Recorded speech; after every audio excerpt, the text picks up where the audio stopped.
Welcome to the Sorcerer. I'm your host, Wamposaurus. It is Thursday night. We're back, and it's time for some Dark Souls 3. We're going to get into it right away. Hope you guys are strapped in.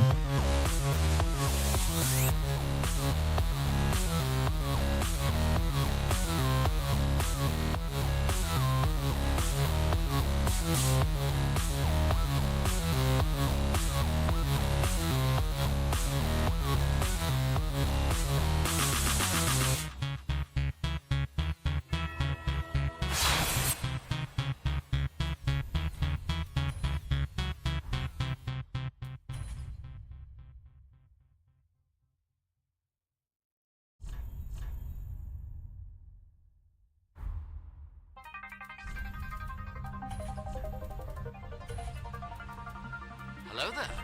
Dismount.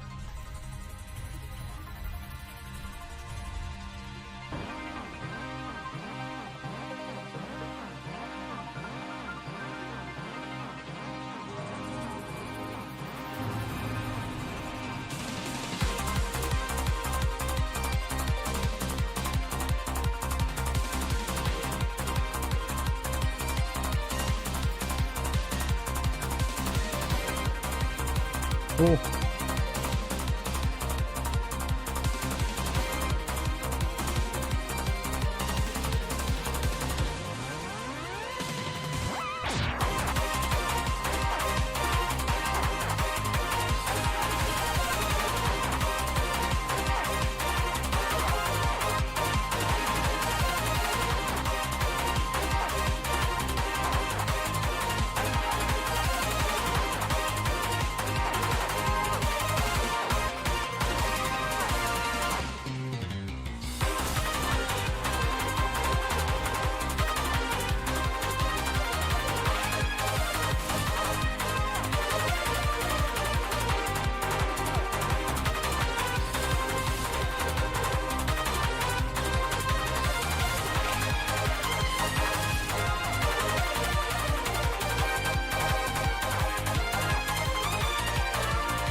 There it is.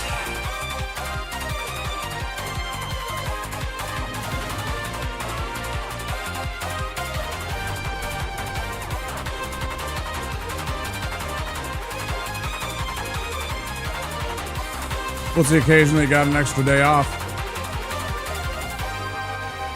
Just the way the schedule worked out, or did you take it off or something? Or what's the occasion? So I saw your Tigers beat the Guardians.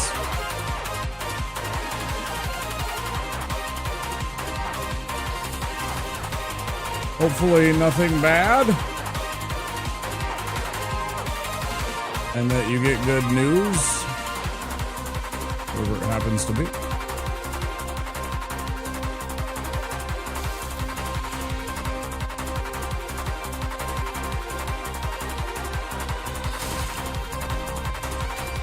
Good.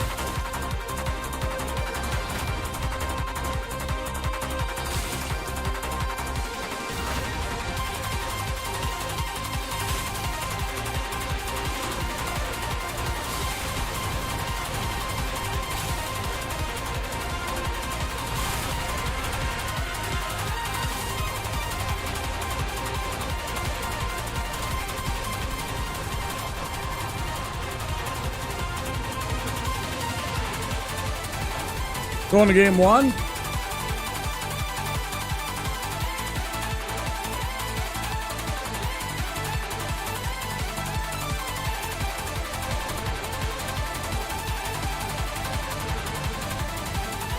I have never been to a Twins playoff game. I have been to a Vikings playoff game once.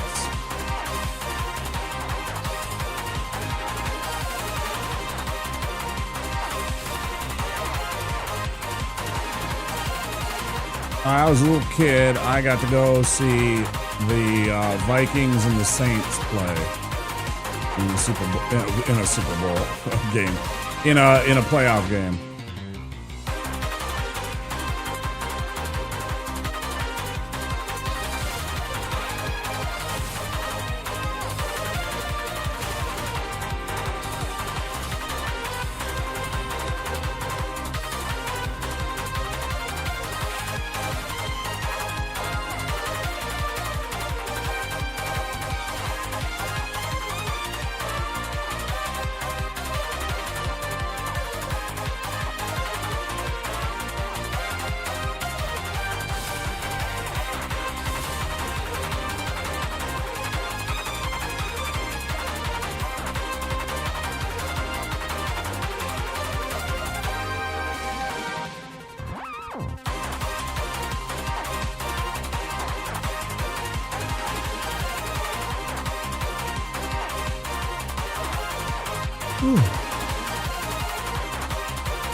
You go to a Lions game or a Tigers game, which both? Red Wings? Tigers and Pistons?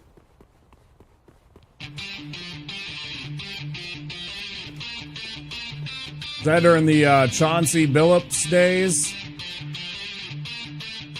Biggest mistake we ever made was letting Chauncey Billups go.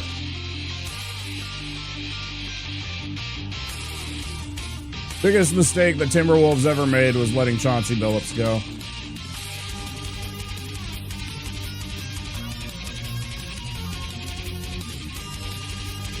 I mean, it's not the biggest mistake we made, but, you know, it's definitely up there.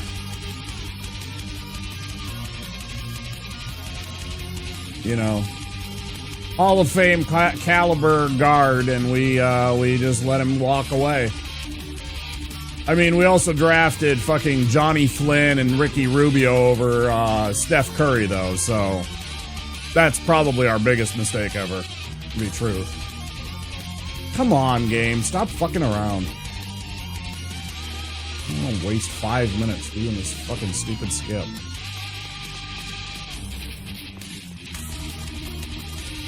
You know, not only did we pass up Steph Curry, we passed up Steph Curry twice in a row.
He had the best scoring touch in the entire draft class. There was no doubt about it.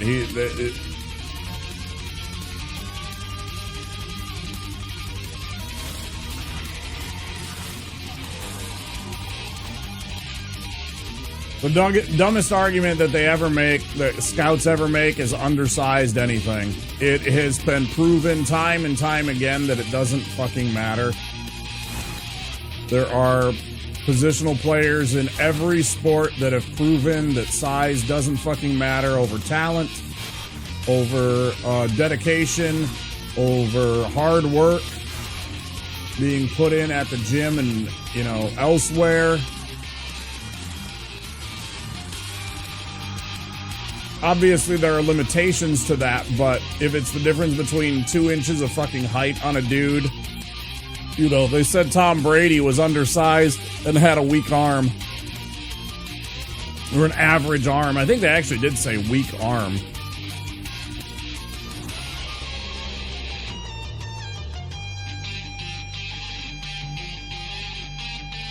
Looking back, thought it's like, what the fuck were we thinking?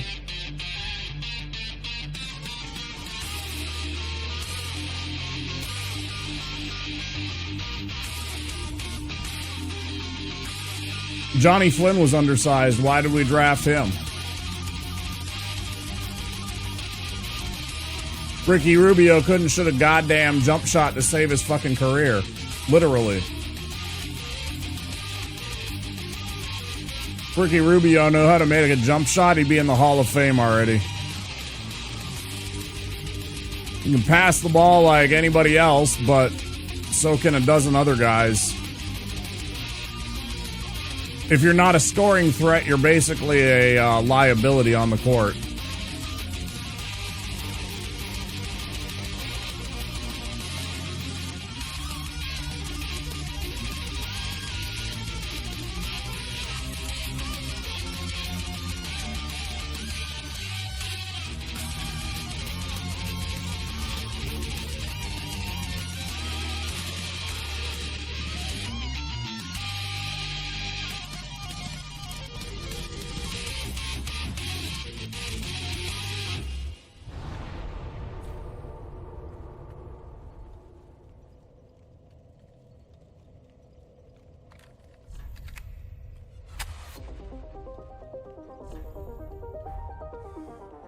Yeah, I think it's a dumb narrative.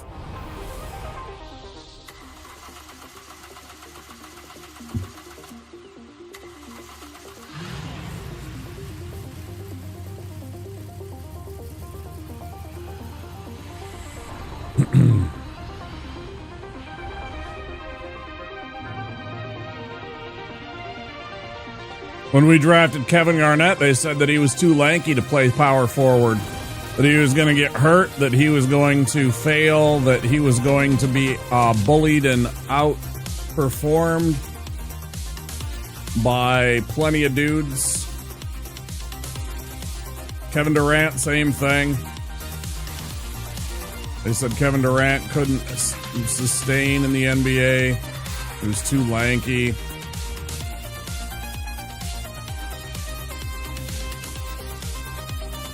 All it proves is that scouts are right only about 50% of the time. They are literally the people that are paid. They're like meteorologists. Somehow they still get paid in spite of being wrong all the fucking time. But they don't know a goddamn thing any more than me or you. Tiny ankles. Yeah, same stupid shit.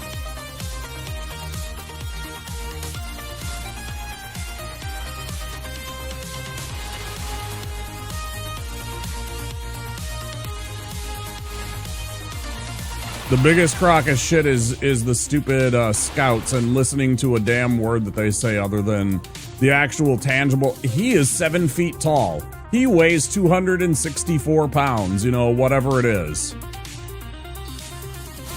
But like in terms of like anything other than that, it's like an absolute fucking joke listening to an NBA scout or an NFL scout. I don't know what the fuck they're talking about most of the time. He has real zip on the ball. Boy, he's undersized. He might get bullied around on the offensive line. It was stupid shit. John Randall, they said he couldn't play defensive tackle for us for the Minnesota Vikings because he was only 6 feet tall or 5'11" or whatever the fuck. He's like my height or shorter, right? had one of the best careers that we have had at the on the defensive line in the last, I don't know, 30 years. He's definitely one of the all-time greats. This is a scary man. Small college, nowhere. A guy was a menace. My favorite. Oh man, I should find that. I should find that and put that in. There's a video. There's a commercial back in the day. John Randall did where he was like, how does he stay in shape? And it was him chasing chickens around in a chicken coop. I should find that and make that part of my my BRB. Because it's just funny. It's just John Randall chasing around chickens. I don't even remember what it was for. It was for like Nike or something stupid like that.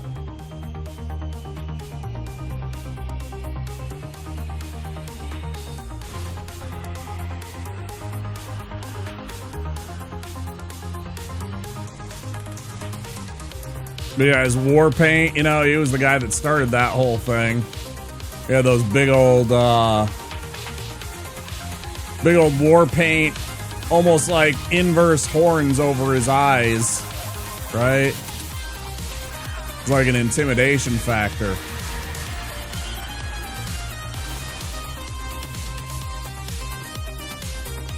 They started fining him for it, like that made some difference on whether or not he performed. Such a stupid thing to fine somebody for.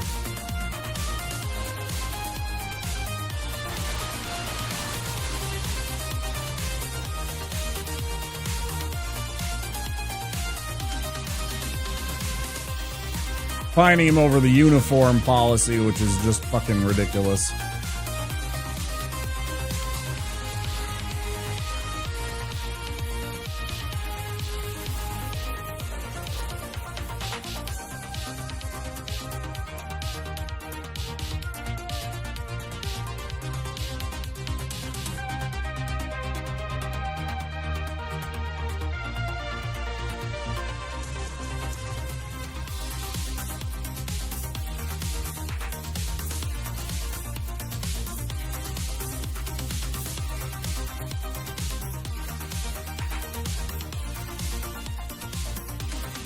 Out of control.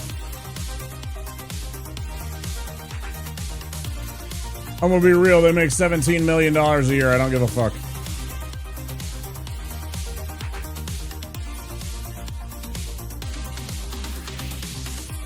The dickhead makes, you know, some dickhead makes $17 million a year. I couldn't care less. I could not give one flying fuck that they have to pay $50,000. They made more money than I will make in 7 lifetimes. They can kiss both cheeks of my ass.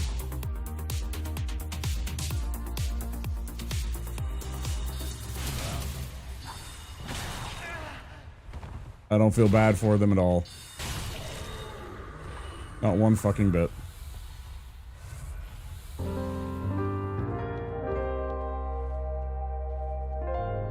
Hi, Allie.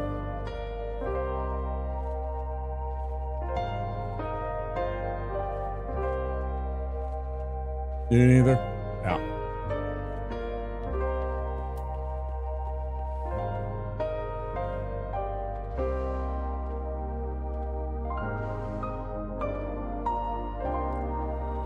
This is starting to run.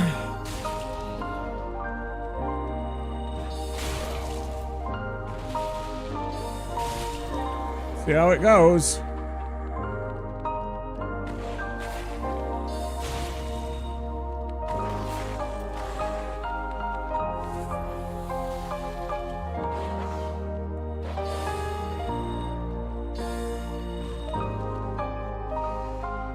Game's fucking cheating, bro. Do you see how it does that?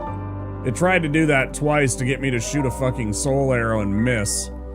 So toxic.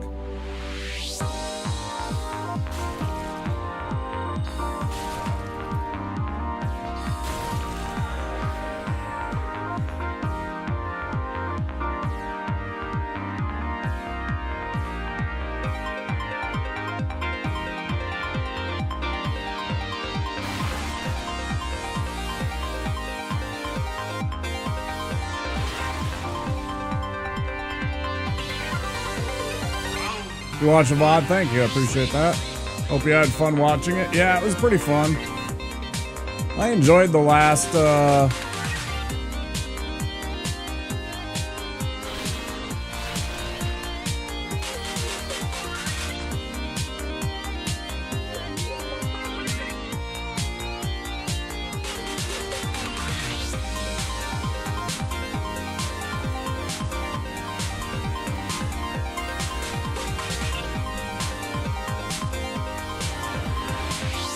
I enjoyed the last bit of it. I thought the ending was very, very good.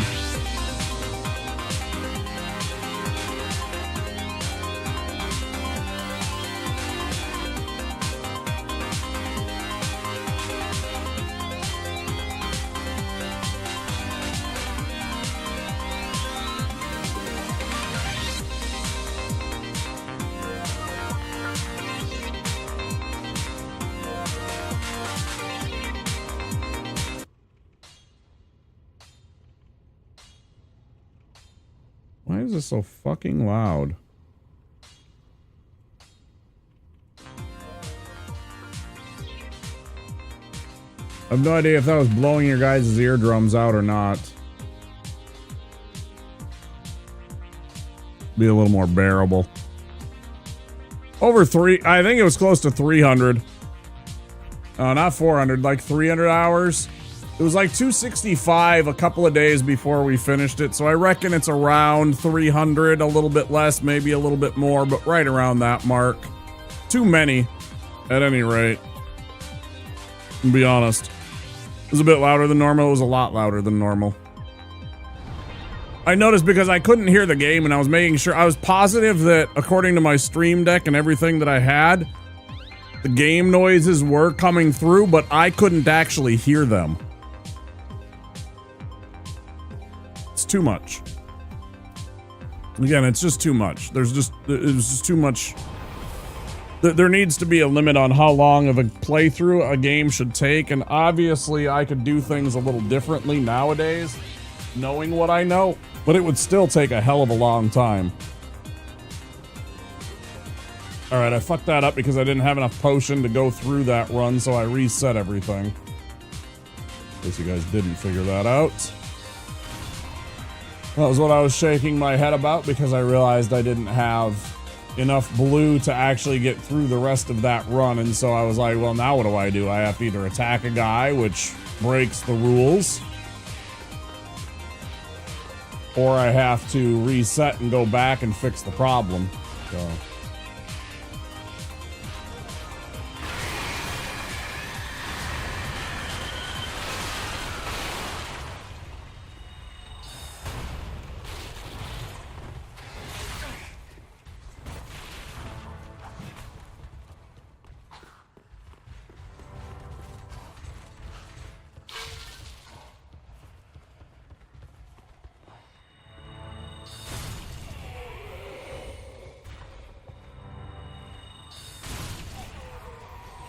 Oh, yeah, that's hilarious.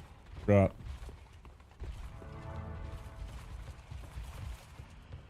And especially when you weigh it against what most Nintendo games take. Like, most Nintendo games are reasonable, you know, they're 30 hours, maybe 40 hours. A few of them go a little bit more than that, but not by a lot. Had off today, so now I'm here near the start for a change. Welcome in, Veus. Yeah, you sure are. You're pretty early.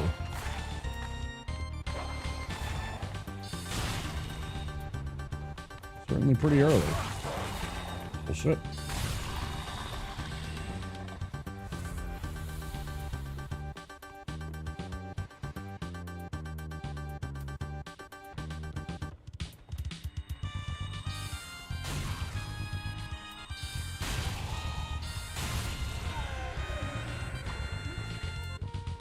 Yeah, you missed out, bud. Stupid idiot.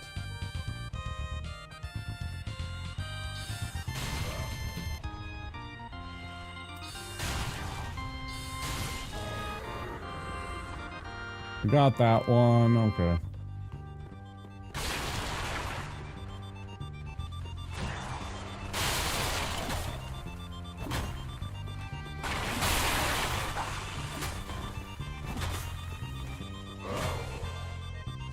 What fucking enemy is this? I already killed you. What fucking enemy is that?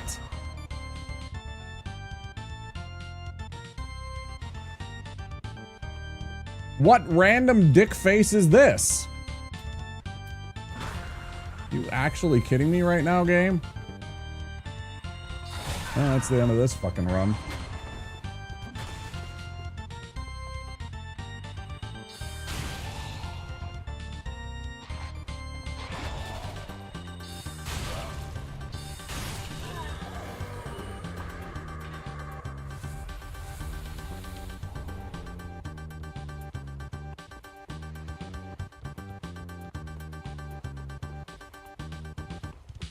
That enemy shouldn't exist.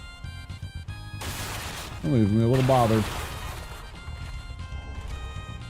I don't know where the fuck that enemy came from. None.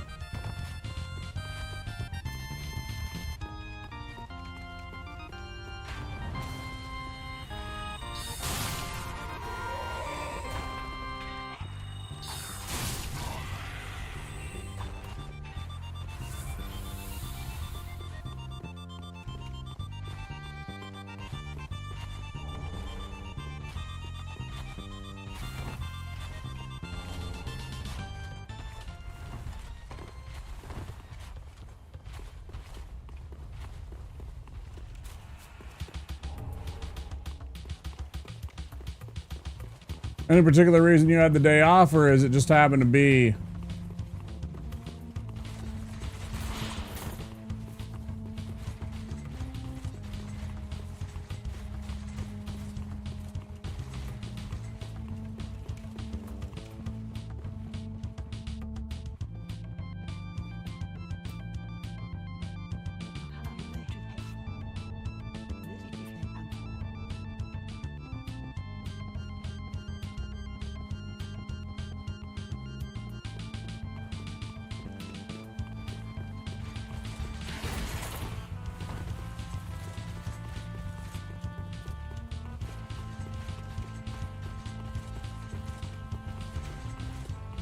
Long term, you're not sure? No.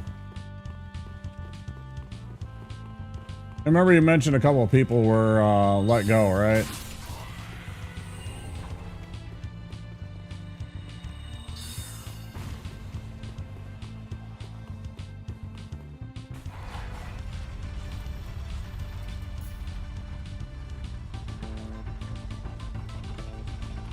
Or left? Maybe they resigned?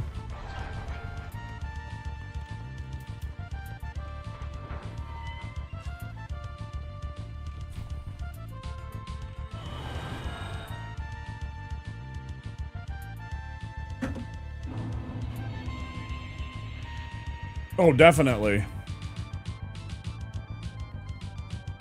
Like, Thursday, I'm sure, is a little busy because a lot of people come in on Thursday nights, right? So that they have, like, Friday, Saturday, and then, you know, leave Sunday or whatever for that weekend getaway to wherever. But I imagine there's a lot less foot traffic on a Thursday night because most people that come in from a flight are probably tired.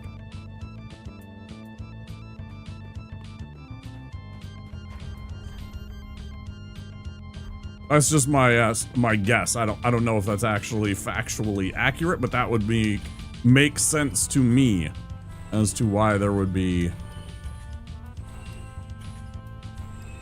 you know, just like any hospitality thing. It's the weekends are your.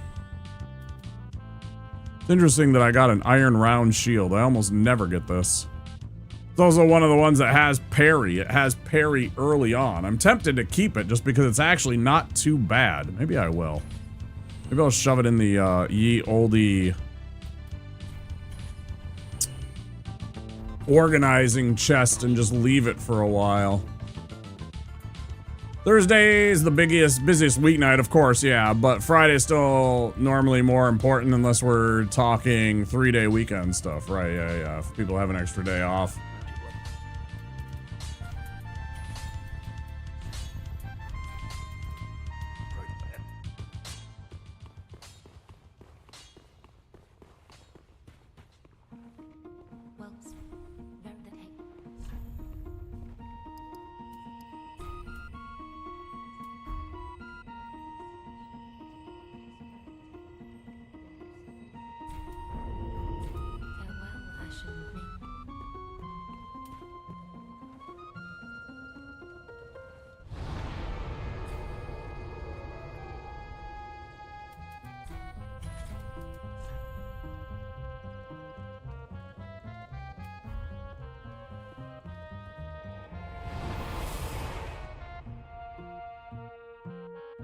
Also, I just realized that, damn, Ali, it's got to be like 7 a.m. for you. It's pretty early, isn't it?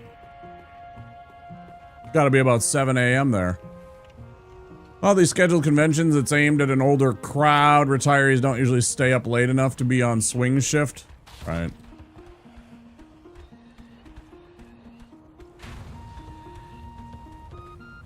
Motherfuckers are going to bed at 7 p.m.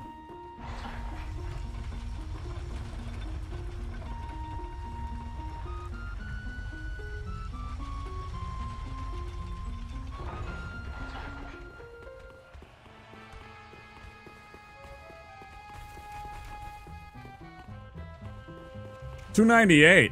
Pretty good.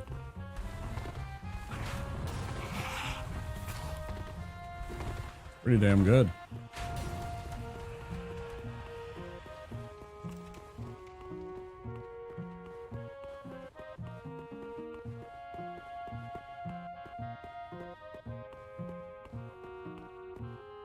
What I mean to say is, of course, call me when he bowls 300 games in a row like I did on Wii Sports. Such a challenge. I'm such a pro. Good lord, how do I manage?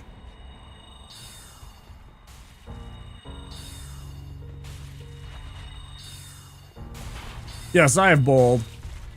Yeah, me and my friends used to go to a couple of bowling alleys all the time. They'd have cheap pitchers, you know? They'd have cheap pitchers.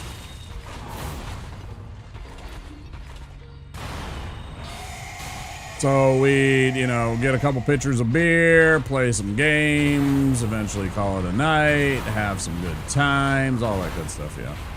Yeah, plenty of bowling to be had by Womp and friends back in the day. Fucking know it.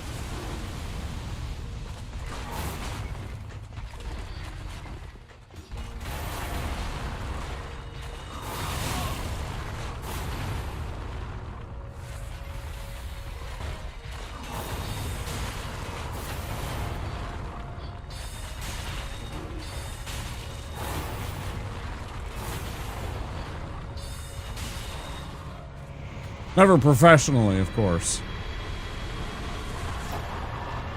Sitting up there with a chance at 300 makes your heart race a bit, I imagine, yeah. For sure, really.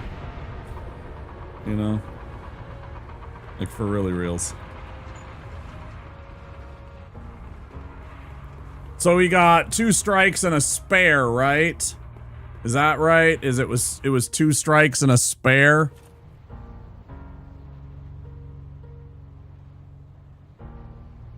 On the final frame?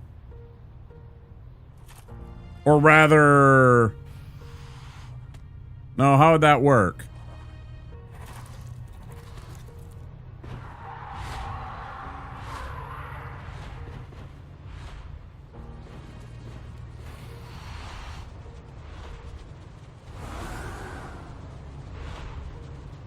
Two strikes and an 8, of course. Yeah. Damn, last one, you missed 2 pins on the last fucking shot. That would suck.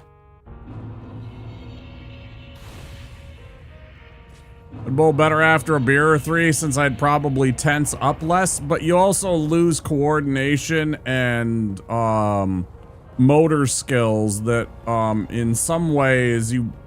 I mean, there is a fine line, right? But eventually, yeah, you're not snapping the ball well enough to get the right spin. You're not placing the ball at the right spot on the floor to get the correct angles. There are things that you lose out on when you start having a couple of beers. I had a friend that was super serious about going up there. I mean, he was 250, 240, somewhere in that range, like average. Like, he was good. Like, to him, you know, him getting like a 200 was like unacceptable. Whereas we're like, yeah, 198, woo! High-fiving each other and shit like that, you know? That's almost 200, bro! You know, but, you know, and you could see him after he'd had a few beers. His average would start to dip a little bit. His scores would dip just a little bit, you know. He'd be like 250, he'd get like a 225 after, you know, the first couple of pitchers. That's really bad. Good recovery. That was close, though.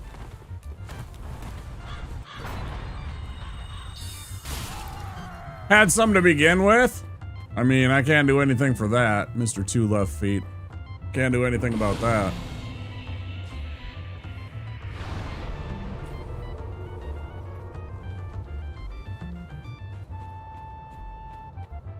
"96 games when I was much younger. I bowled League 5 nights a week." Yeah.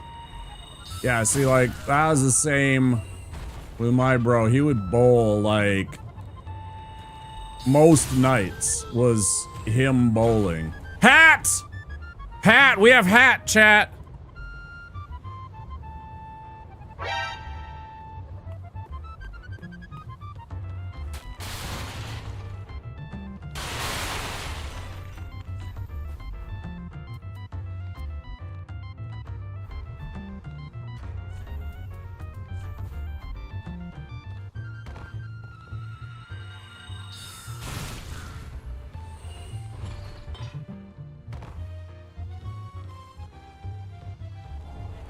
Blessed by hat. It does hurt our rolls. I don't know if it's a good idea, but we'll go with it. It does hurt our dodge rolls at the beginning here, but only for a little while. Only until we get to Crucifixion Woods.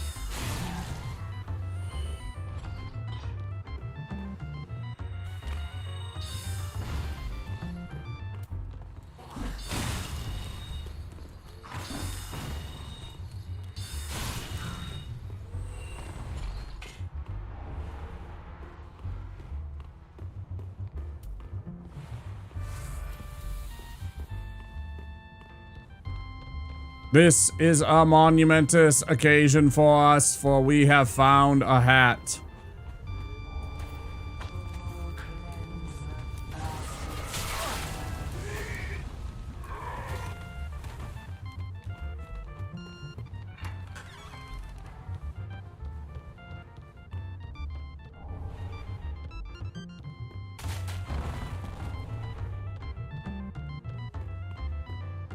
We got jazz, we got hat. What else do you need?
Well, shit, I rolled. Fuck off.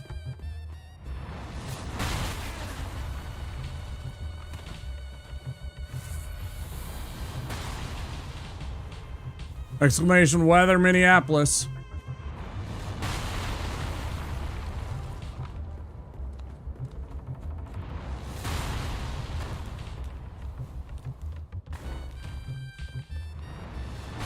Obviously, there's a space in between there. Any city you want to look up in America, exclamation weather, space, and the city's name. I did not go outside for one moment today. Not in the morning, not here after I woke up. Didn't even peek outside. No idea.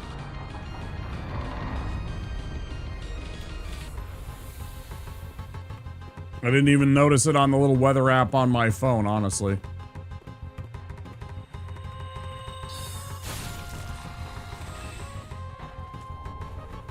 Bad shoes?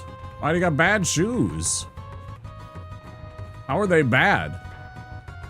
Did they cheat on their taxes? Are they...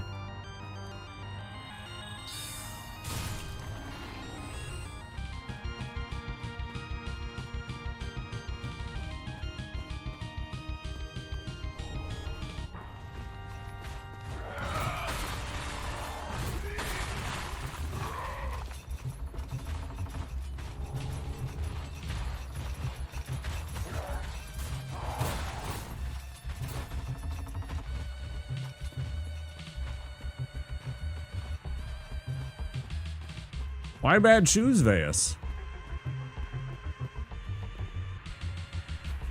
They got holes in them? They uncomfortable? They too tight?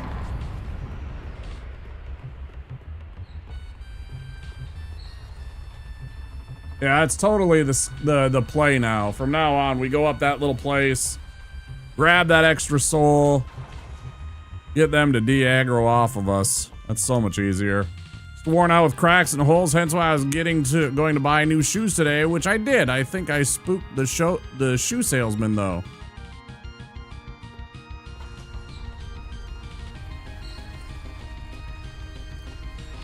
Why?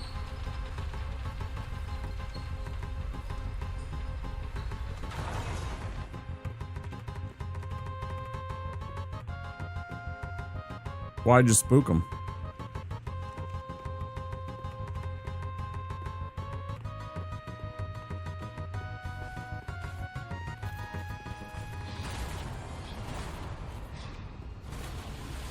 Terrorist thing to de-aggro them? Yeah. Yeah, that little area right there seems to thwart their pathing so that they don't chase me the whole fucking way. It was nice.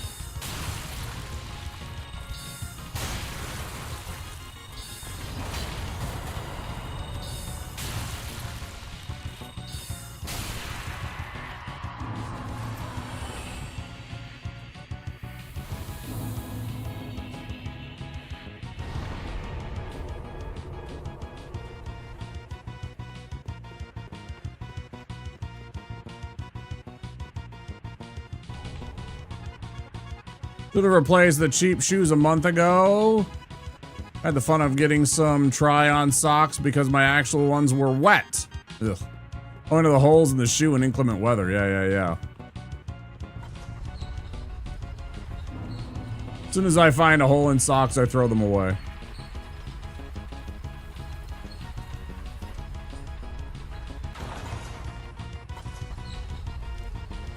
Or holes in shoes. Nice about it, but neither of us were ready for it today. Yeah, clearly.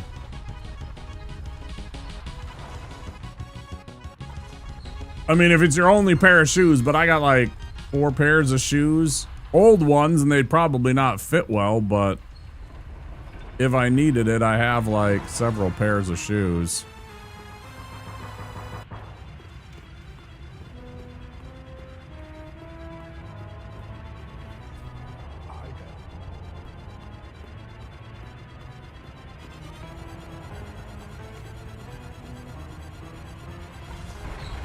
Rough, I'm glad you got some nice shoes though.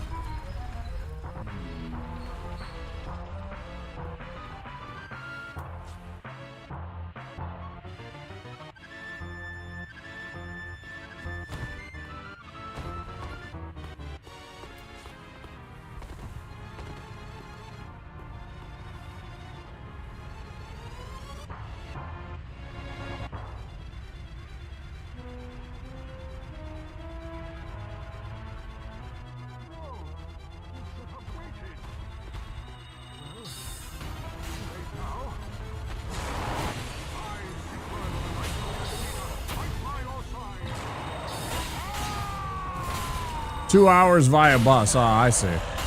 Yeah, I'll do it.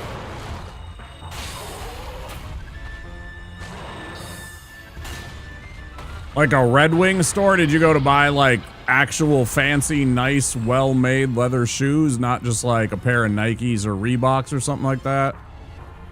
Did you go get like some actual leather shoes? And you know, not the type that you can buy at like a Payless shoe store or something like that. That'll fall apart in like a year. I'm talking like some real shoes that were not quite Red Wings, but definitely on the higher end. Okay, good. Yeah. Hey, you want something that'll last, right?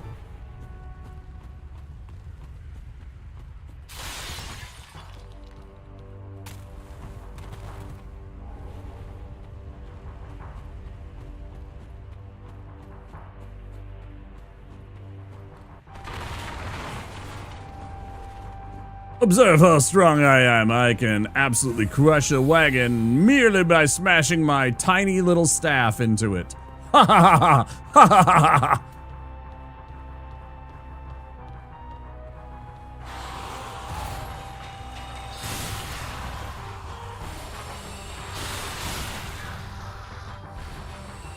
Work commute, so a year is closer to my 6 months when it comes to budget footwear. Yeah, for sure.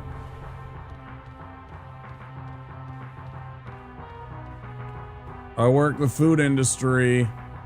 I know full well about that.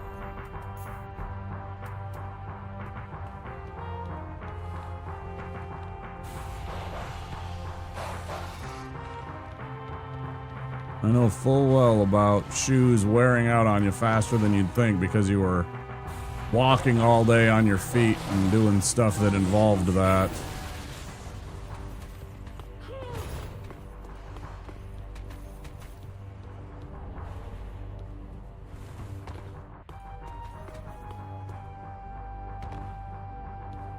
Any kind of hospitality or any kind of sales, you're on your feet walking a lot every single day. I mean sales where you're like on the floor and stuff like that, not sales where you're making phone calls.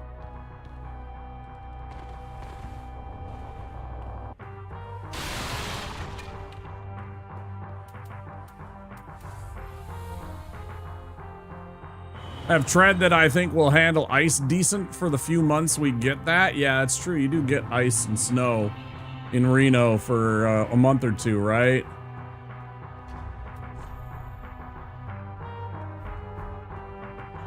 One of the people that we've met lived in Reno for like a year or two, and she would once in a while post a picture like that where it was a picture of snow, and you're just like, wait, I thought you lived in Reno, and it's like, yeah, we got snow there. Like, oh, okay. Thought it was all fucking desert up there. Forgot about the fact that it's like mountainous a little bit there. You know? Mild compared to you Midwestern guys, but there's real weather for a month or two sometimes.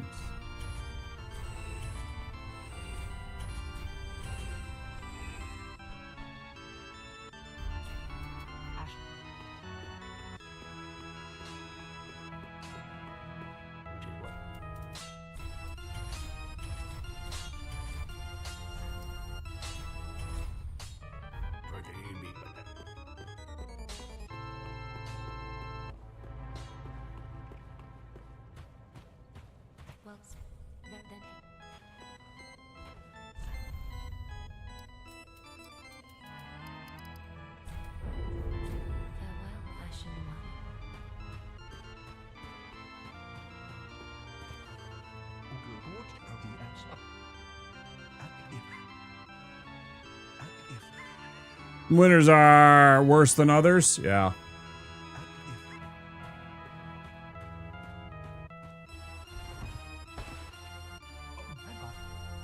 Ever been to visit that spot? Wherever it allegedly was. I know it was in this like Sierra Nevadas or something like that or whatever. Something like that, right?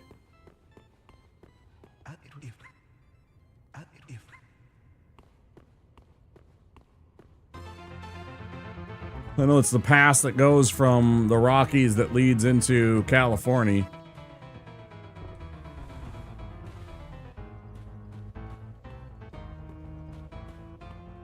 I don't remember exactly which of the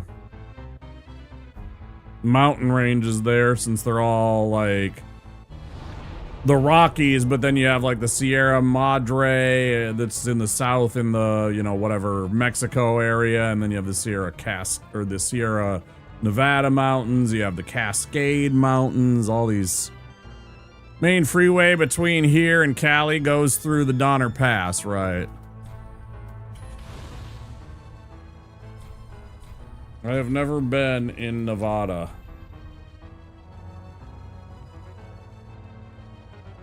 And the only part of California I've been in is San Diego. TwitchCon 1 year.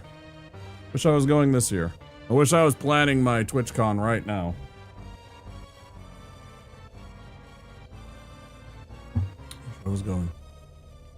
So I could see some folks.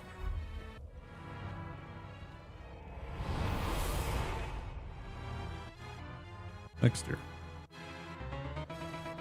Hope for next year. Next year, tons of fun.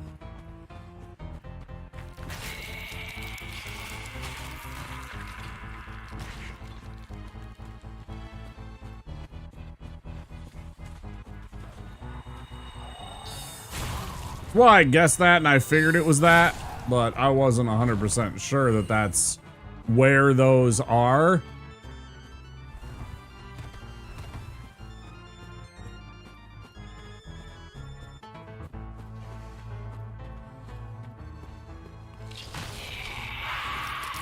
Hey Hunter, how you doing?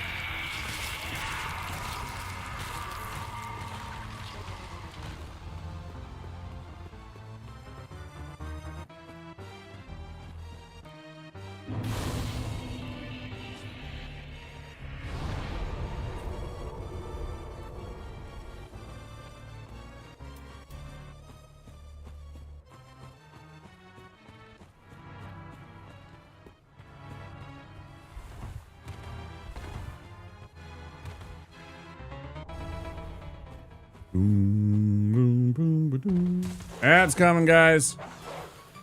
If you're not subscribed or have Twitch Turbo, there will be 3 minutes of ads following this minute.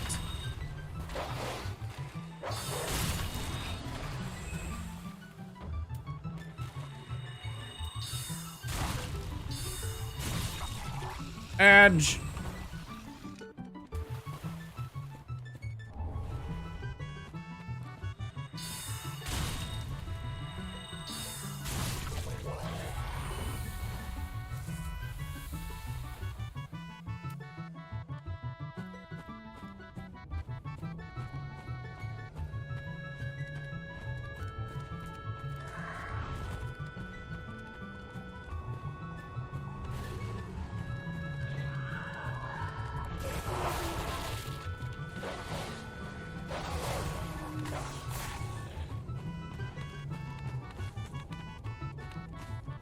Hey, Tyler.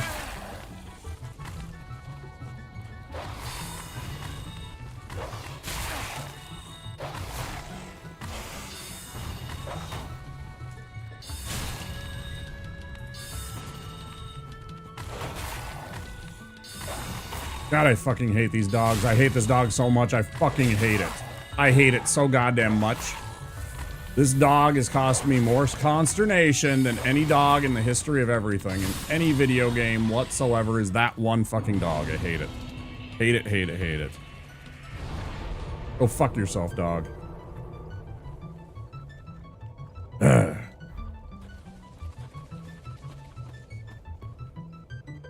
Cheats.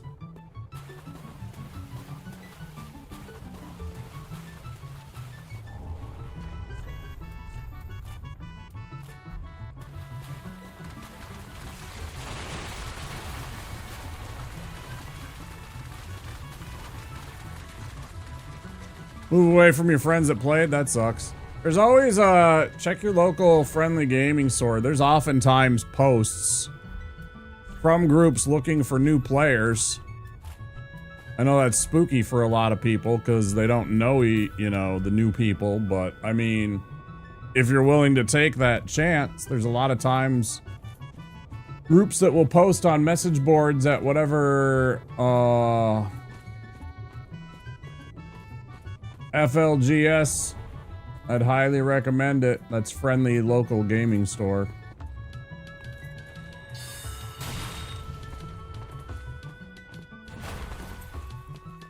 Dogs hold my beer, yeah. Kiss my ass is what that dog can do.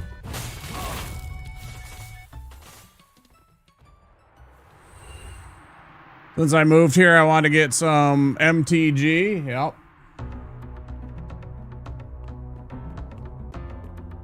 I love that guy the most. That guy so often will literally just run right off. Like, literally just pass right over you. In a hurry to just, you know, commit Sudoku. Shit's crazy.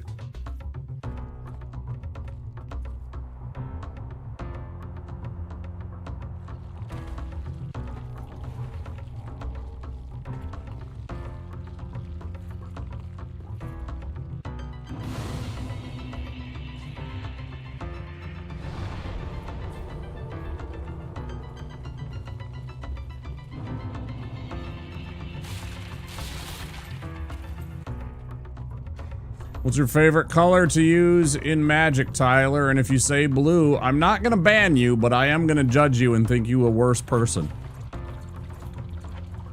Because blue is the most antisocial color in all of Magic. Blue needs a major overhaul in the way that it works and what it does because it is an antisocial color.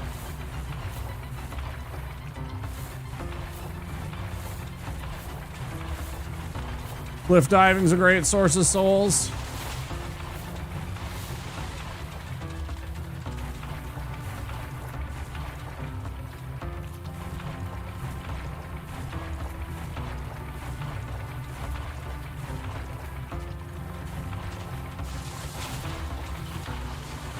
Hi, Andy. Oh, this is bad.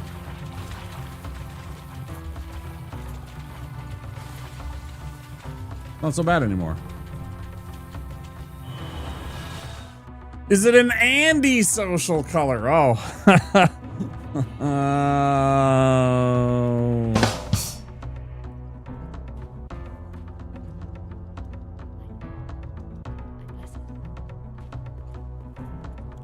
Red black for Veas because I believe that everybody at the table needs more violence. That's fair. Yeah.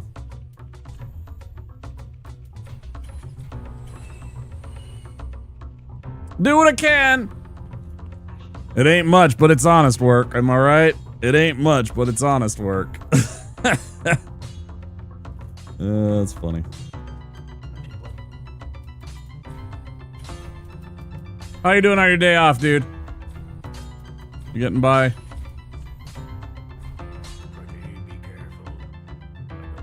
Damn right.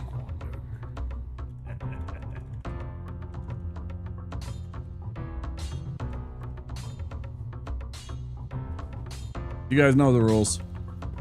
Hey, I didn't even attack Andre accidentally there. I'm so happy with myself. You guys know the rules. Click the button. We'll follow the partnered streamer. They desperately need your follow.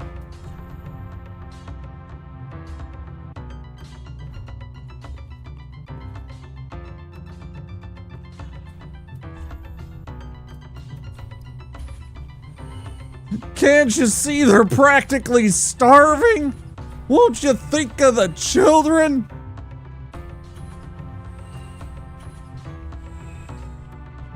Some other nonsense or some bullshit, I don't know. Oh yeah, that's right, I'm supposed to not do this yet. I'm supposed to go around and get the Ember and the Estus Shard and all that stuff. Got Guitar Hero working? Now do you mean Guitar Hero, or you don't mean Clone Hero? You're not doing Clone Hero, you're doing Guitar Hero. That's interesting. You gonna be rocking out some Guitar Hero on your channel?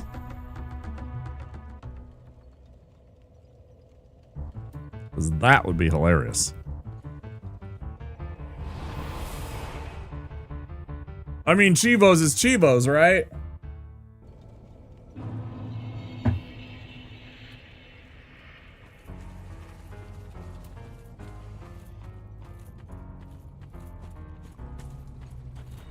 Respect for the Chivo chase. I'll never do it.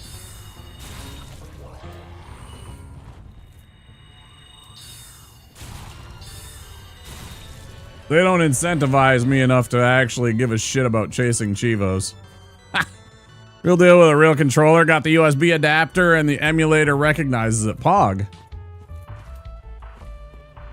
Pretty cool.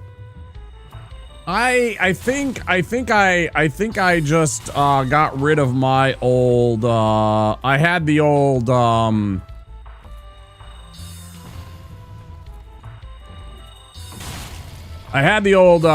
Gibson Les Paul one from Guitar Hero 3. I also had the Guitar Hero 2 one that's like a Jackson. I think it's a Jackson guitar that the Guitar Hero 2 one was based after.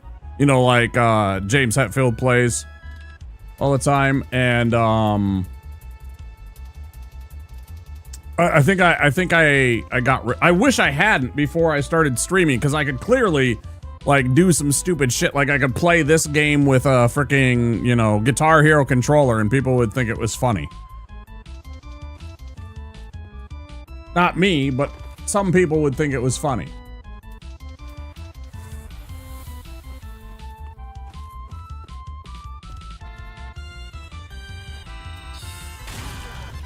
Yep, funny like a clown.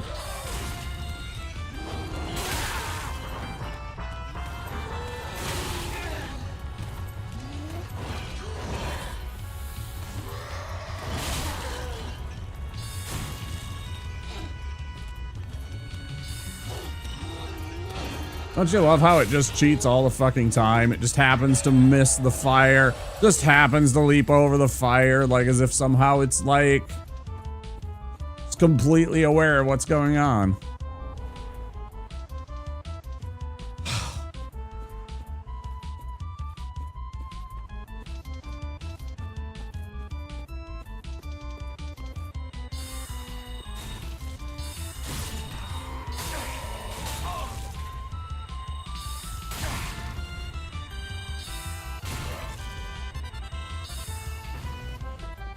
Such a punk ass. You're such a punk ass. Punk ass!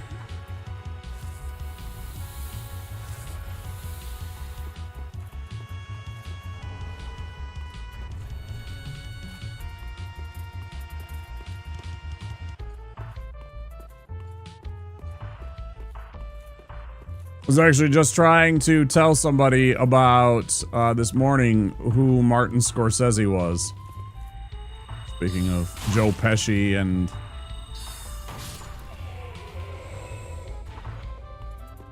I'm pretty sure well, actually, I don't even know. Is that from My Cousin Vinny or is that from Goodfellas? Is that Joe Pesci emote? Did you get that from Goodfellas or My Cousin Vinny? I honestly can't tell the difference because his hair is so similar. Is from the Goodfellas. That's what I thought.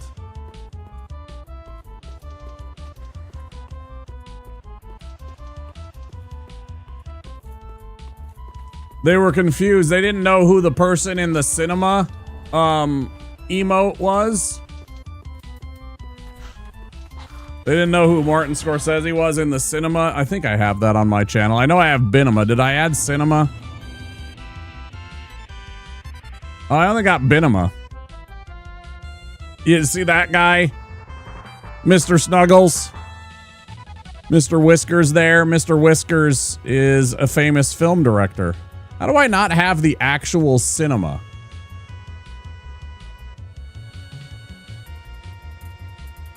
So disappointed in myself.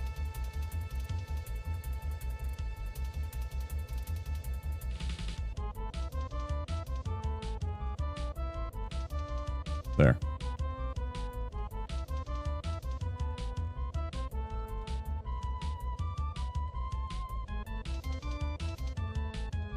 Oh, it's terrible though. It's so small. That's bullshit. Why is it so fucking small and shitty? Can't even tell what the fuck's going on. Get out of here. Clowns.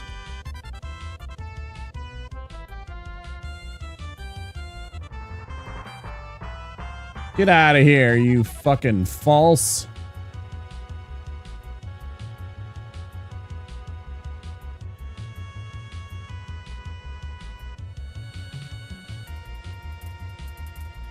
There's the one we want. There we go. Now we get the true. There we go. Anyways, she saw that emote and she's like, who is that? And then we had to explain to her, you know, Raging Bull, Goodfellas, what she'd seen. And she's like, oh yeah, okay. You know, Taxi Driver, fucking Irishman, Wolf of Wall Street, The Departed, which she'd also seen.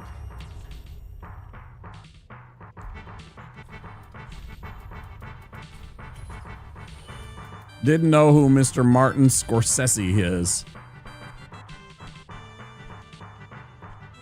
I gotta throw that stupid shield in the fucking storage box.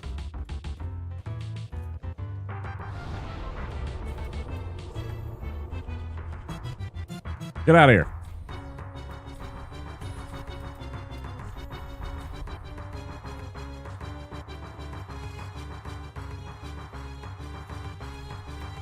I still like Binema better, but, you know, I mean, Cinema's pretty good.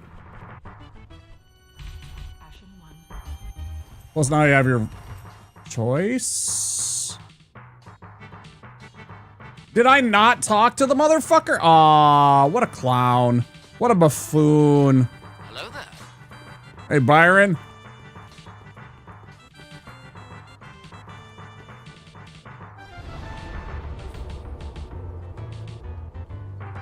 Happy Friday from down under. Crikey.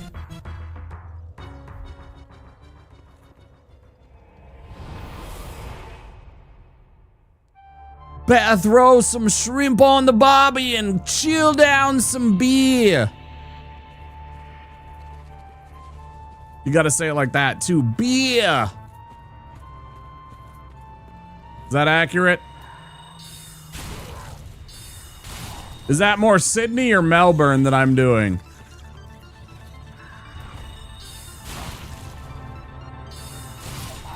I like how easily I debated you by saying, you know, that when I said that you don't talk much in my channel. You were instantly offended, like, how dare? That is a lie, I think you said. I was like, yeah, so easy. Far North Queensland. What, like Brisbane? We talking like Brisbane? North of that even?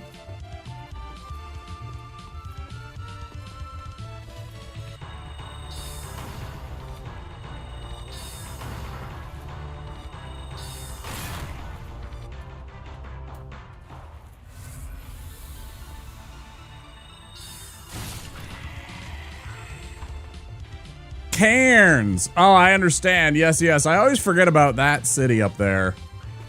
The only ones I remember after you get past Brisbane and everything like that, I remember that Darwin is basically in the north central and that Perth is on the far west coast and is the most remote metropolitan area in the world.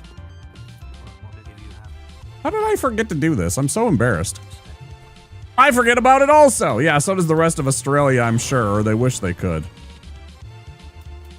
Ha! Got him.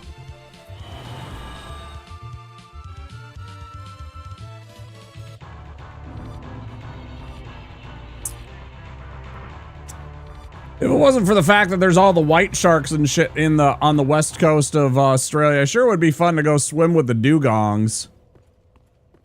I'd love to go out to that big grass sea that they have out there in Perth, right? Just off of the coast, and just go swimming around with all the dugongs. I think that'd be great. I mean, obviously we have manatees here, which are the same kind of things. You could just call them dugongs, but it's fun to say dugong.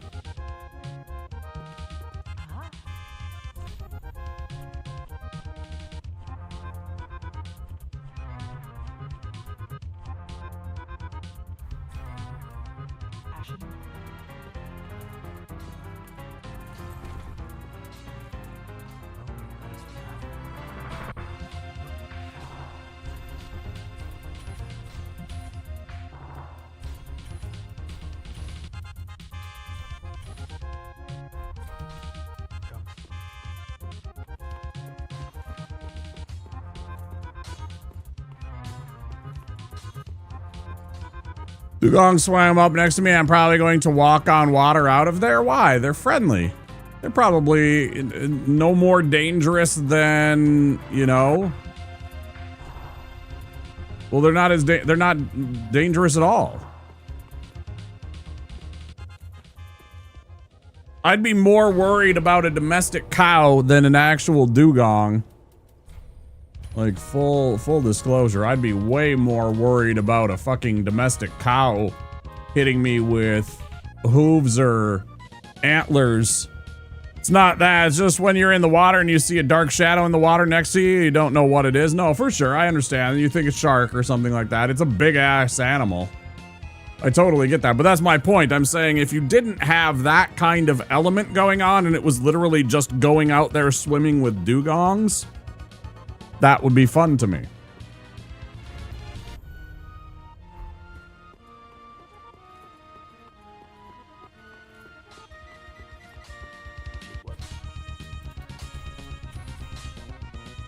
Get out of water more than once in Western because of sharks? Yeah, for reals. I know it's serious there. I know a vast amount of white shark incidents occur off of the coast there. Specifically Perth and the surrounding area. There's like one place, I remember seeing one of the Shark Week documentaries, and it was about a city that was kind of north of Perth, one of the suburbs. And there was just a giant influx of shark attacks, and they couldn't figure out why for the longest time. You know, they love doing those detective mystery stories on Shark Week for Discovery.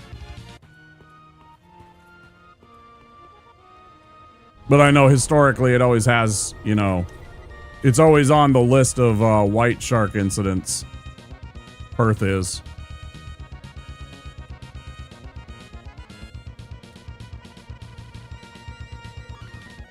Got taken in Perth? Man, that sucks. That's brutal. Yeah, fucking, yeah, most, like Jaws says, my favorite movie. He's like, is it true that most shark attacks occur in 3 feet of water? Yep. Yeah, waist deep or less is usually where you're occurring when there's a shark attack. Brackish or not clear water about 3 feet.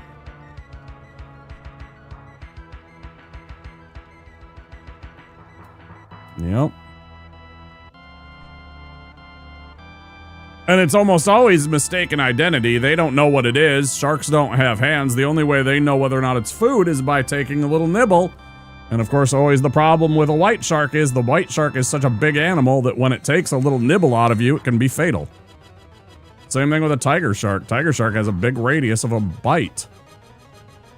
It tries to take a bite out of you to figure out what you are. There's a chance you're not gonna make it. Because they're a big animal. People without knowing swim with sharks here all the time. Yep, I did. Swam off the coast of Florida. You know, I did, what do you call it?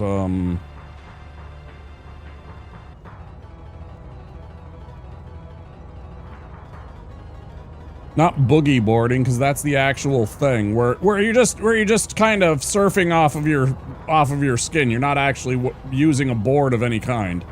Body surfing, I guess.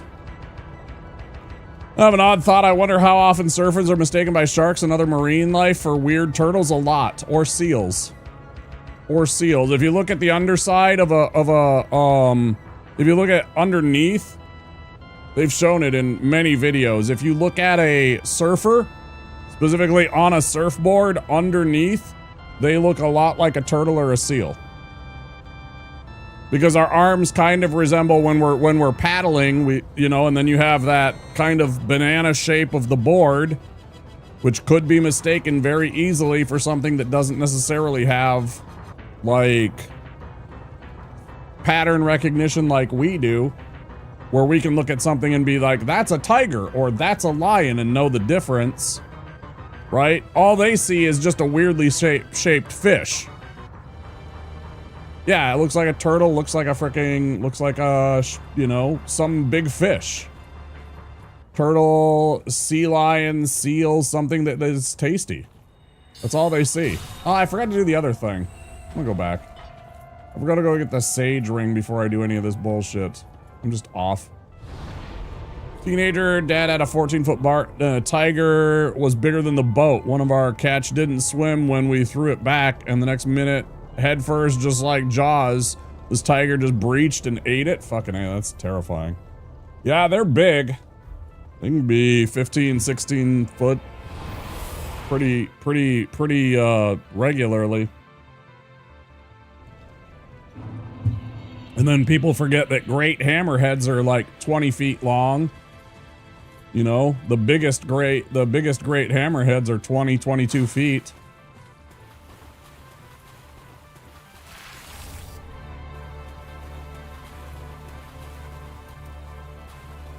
Fuck that. I love sharks, but they terrify me too. I have a very healthy respect for them.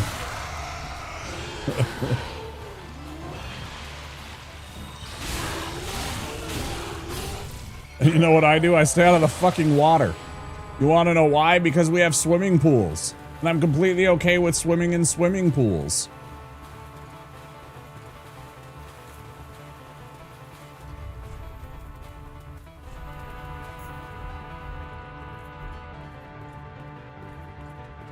Crocs are way more dangerous, 100%.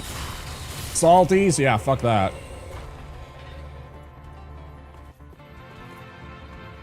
Yeah, the only ones that, of course, still white sharks do actively, you know, target people for food, but not as much as salties do.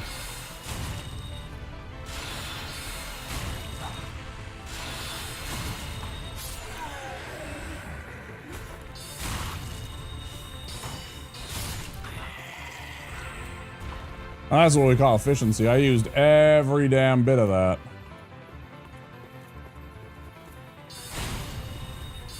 Don't go to the coast often. I think the biggest water I've seen was a catfish. Yeah, you ever watch that show, Vast, called River Monsters? Dude only did it for like 3-4 years because after a while he had caught everything on his list, right? Because he had the show and because they helped him get places where he normally wouldn't, you know, with visas and applications and all that kind of stuff. He caught everything on his monster list, and so he stopped the show. He's like, what else do I do? You know, so he got out while the gooding's good. That Jeremy Wade guy is a British man. Anyways, he went into Spain and he caught a Wells catfish, and holy Christ, are those things terrifying. If you don't ever want to be scared of a catfish, go look up a Wells catfish. They are just absolutely enormous.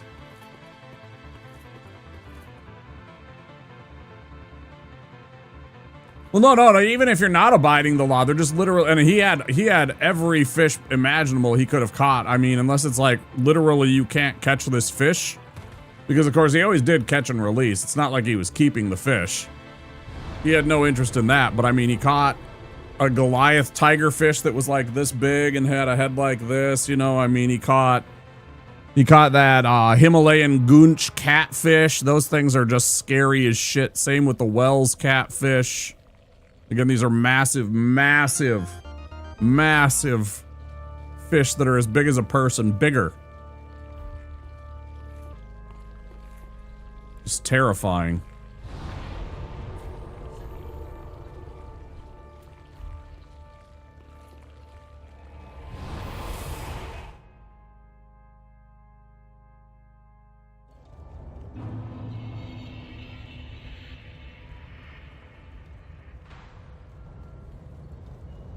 I haven't done movie night in a long time.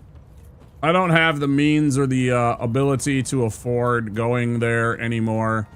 I haven't done it. I could watch, like I would be at movie night right now if it was viable for me, but I had to start considering that I need to be streaming on these days. You know, it's a matter of availability. I don't have the availability to watch with them because it's a day that I might not necessarily be streaming. Because I don't get home. I usually don't get home and would be able to stream until about 1 a.m. You know, because they watch movies until about almost midnight, 11:30, 11:45, which means I'm not getting home from their place until 12:30, 12:45. Think you would appreciate it. Go put it in the Discord. Because I'm not gonna go find that later. Like, I'm not gonna find that in the VOD, but if you drop that thing, that video link over in the Discord, that would be appreciated.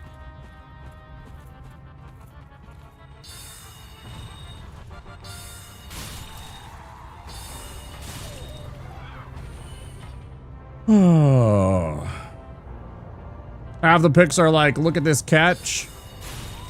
And the thing it was attempting to swallow as we caught it? Yeah.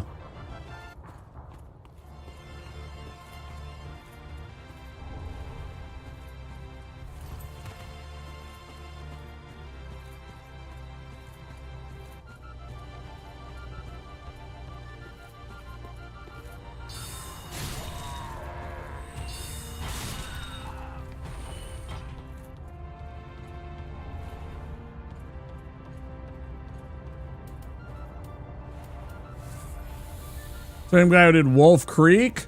I am familiar with Wolf Creek. I have not watched Wolf Creek. We have talked about that before, but I haven't gotten around to watching it.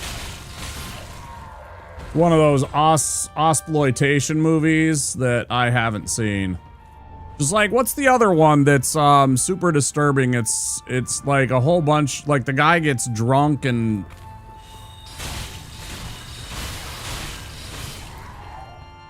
ends up in the town, and like half of the clip is like them drinking and like yelling. I don't even remember. They don't show a lot to the trailer for that one. Another famous Osploitation film from like the 70s or the 80s. It's an old one. Fuck, what was the name of that movie?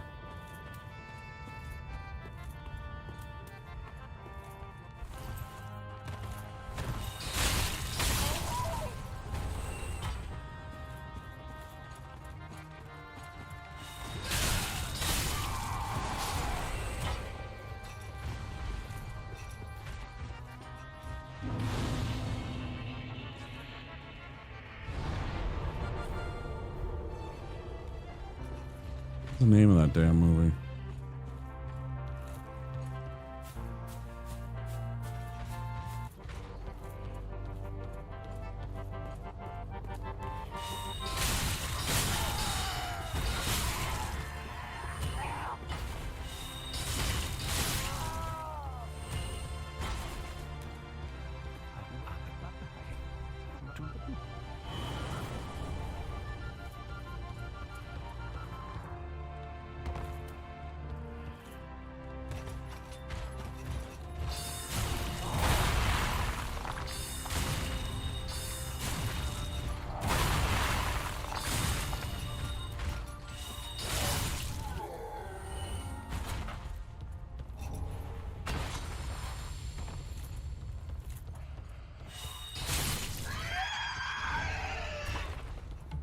I, for some reason, never sell this ring. I don't know why. It sells for 400, which is a decent chunk.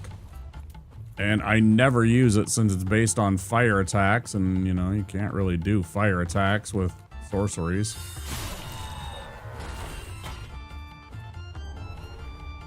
Trousers! Don't look like much trousers to me.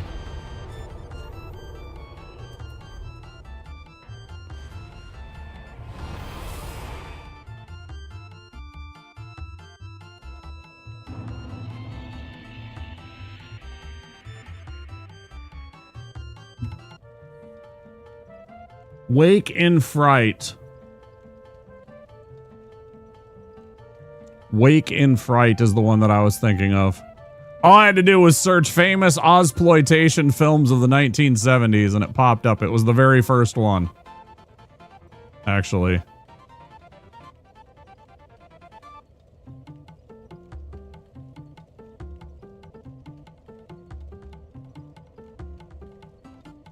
School teacher who becomes stranded in a remote Aussie outback town filled with dangerous, unhinged men. Yeah.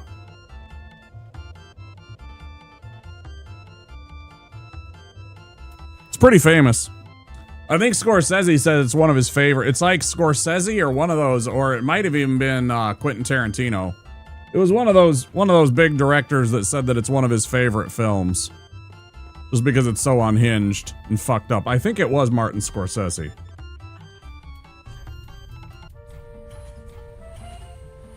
Or like he said, it's one of the most disturbing things he's watched. Something like that.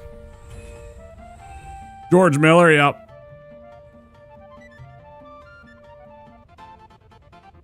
They're playing 2 Up, right? Yeah, like it's like genuine like stuff. Yeah, go watch the trailer. Kind of weird. I watched it and I was intrigued, and I have it on my list, but again, I kind of fell off of that because of the just me deciding that I needed to prioritize myself and my stream more than going and hanging out with my friends an extra day a week, because it's the same friends that I see on Fridays. So I was literally going there today, Thursdays, to go watch movies with them. And then I was turning around and driving back there and watching and, you know, and gaming with them on Fridays. And it was just like, it's 2 days that I was taking off. And then I was also, you know, taking a day off every month to run my D&D game. But then also to run my D&D game, it was taking like 2 or 3 of my days where I wasn't streaming, that just to set up the D&D session. So it's like I had to cut back all that stuff just for my own sake, for my own stream, for my own benefit, so that my stream would grow. And sometimes I feel bad, but most of the time I don't, because I completely understand that I need to be, you know, invested in me. Whoops.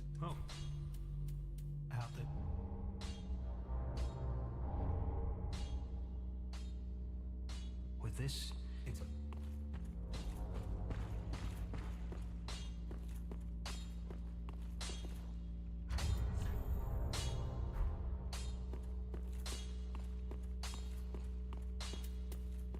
Everyone just looks sweaty and hot and is just drinking as there's nothing else to do. I've been to towns like this. Yeah. It's very authentic, and it's very, I think, like people creepy. It's not like a monster or anything like that. It's like what kind of fucked up things people do, right? Which to a lot of people, including myself, including, I think it was Scorsese, it's like that's the most creepy horror, because it's just humans being fucking monsters, right? It's not a shark. It's not some zombie chasing you down or something like that. It's not some supernatural alien force or something like that. This is just people. Which to a lot of us is just super creepy, because it's just like, what the fuck is wrong with you? That this is your entertainment or whatever, right? So yeah, it looks very interesting. I plan on watching it eventually. I enjoy the B movies, as you know, so. But I should watch the Rogue along with, you know, Wolf Creek and Wake and Fright, like an Ozploitation kind of marathon or theme for a few movies, but I never know if everybody would be interested in doing that. I always see, well, I don't see a lot of it anymore, as much anymore, but I know streamers that do movie nights. I always thought about doing it. I know it takes up a lot of time. Not a lot of people show up for it because it's always at strange hours, you know, because I mean, you know, everybody's from a different time zone. So it's hard to organize all that shit, but I've thought about it sometimes.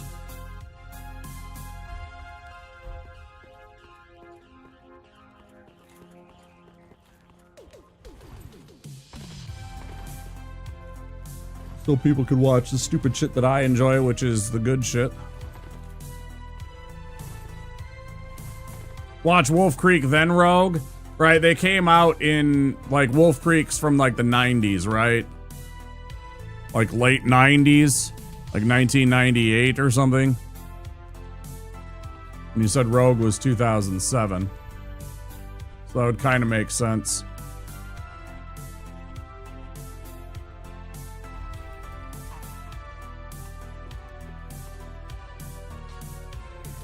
Yeah, something grounded about it. Yep. Grounded and disturbing because it kind of, as a moral person, you stop and you kind of are taken aback by the level of callousness that the people show.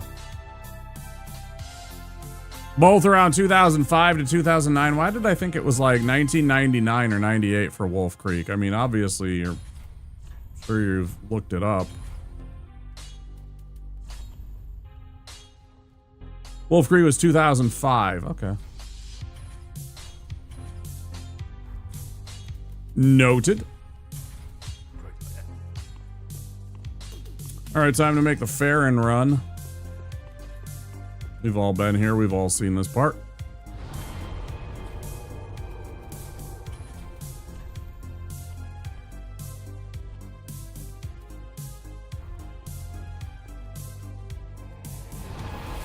Were they made by the same people? The ones that did Rogue, were they the ones that did Wolf Creek? Is that what you said? Oh yeah, I think it may have been made by the same guy who did Wolf Creek. So that would make even more sense that, you know, you say to watch it Wolf Creek and then Rogue. Are they in some way related or some way in the same universe or something like that? That would be kind of weird. But also interesting because, you know, timelines and cinematic universes and continuity and all that shit.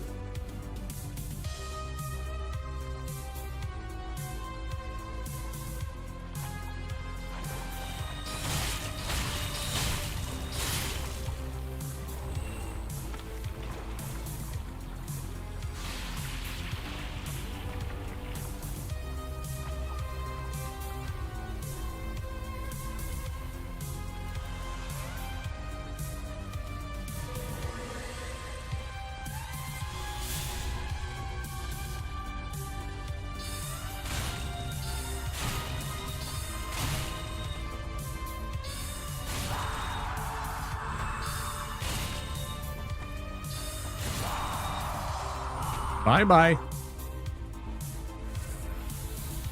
Greg McLean. McLean. They aren't the same, just I think from a filmmaking point of view, it's interesting to watch them in the order he made them, right? You see the kind of progression as a director. What he learned from his previous film to use in the new one. Probably more polished, more refined, the second movie. Rogue. You said it's about a killer croc, right?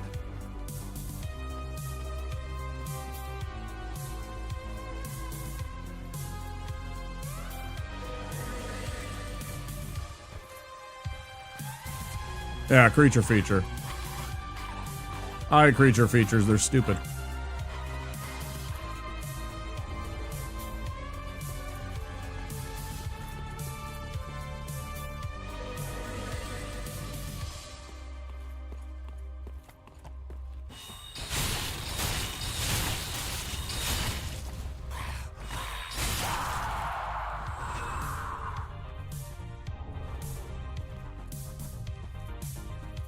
And I have seen the stupidest creature features across the...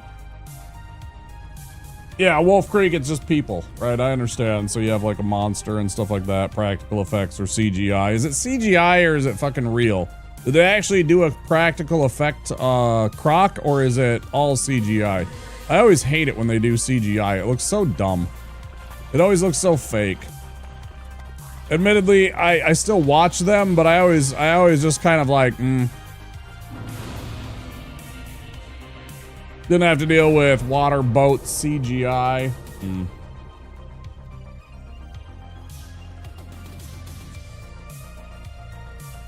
I always appreciate when they can actually take the time and do a practical effect versus some CGI slop.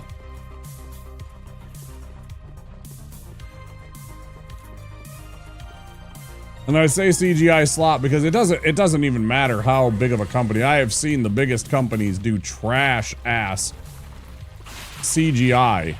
Like, we're talking giant budgets, and they just fucking they just failed the smell test when it comes to, like, how good the CGI is. It just looks like dog shit.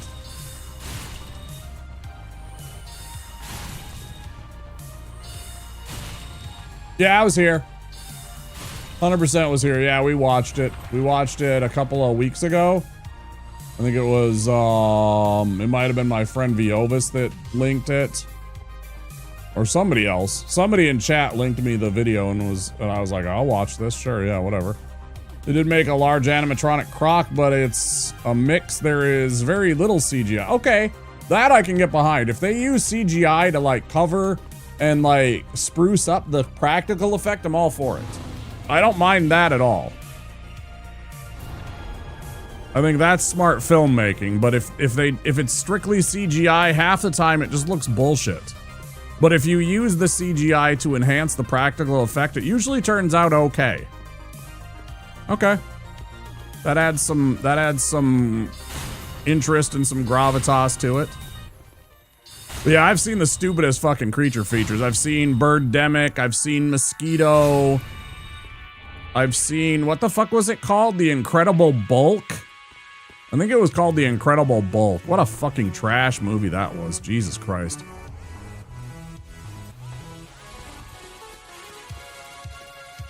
Was it The Incredible Bulk?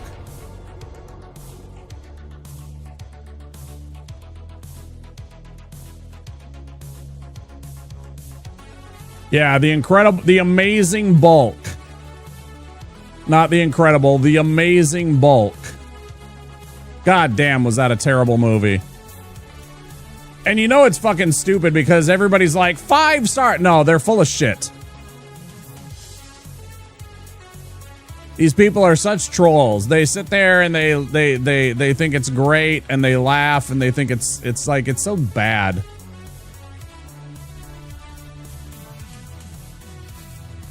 It's not even like good bad, it's just bad bad. It's always disappointing when you see people be like, I have 5 stars, I love this. There's a difference between just schlock and trash and, you know, good B movies. And that is just schlock. Not good schlock.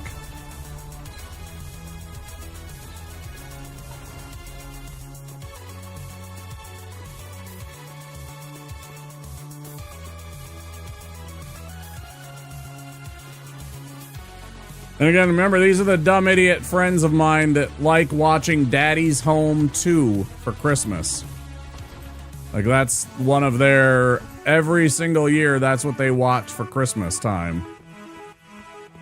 Daddy's Home 2. Because it's a bad movie. It's a really bad movie.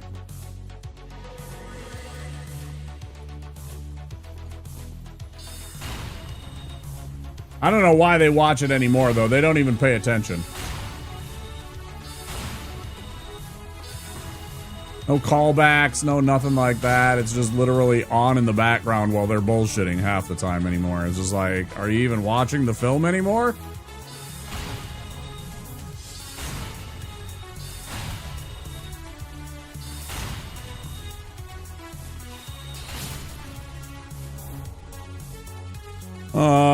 Long legs. I heard nothing but bad from my friends. I know all about it. It's the new Nick Cage creepy movie, the serial killer bullshit. I know all about it. They said it was kind of trash. They didn't enjoy it. And I trust their judgment that it's not great.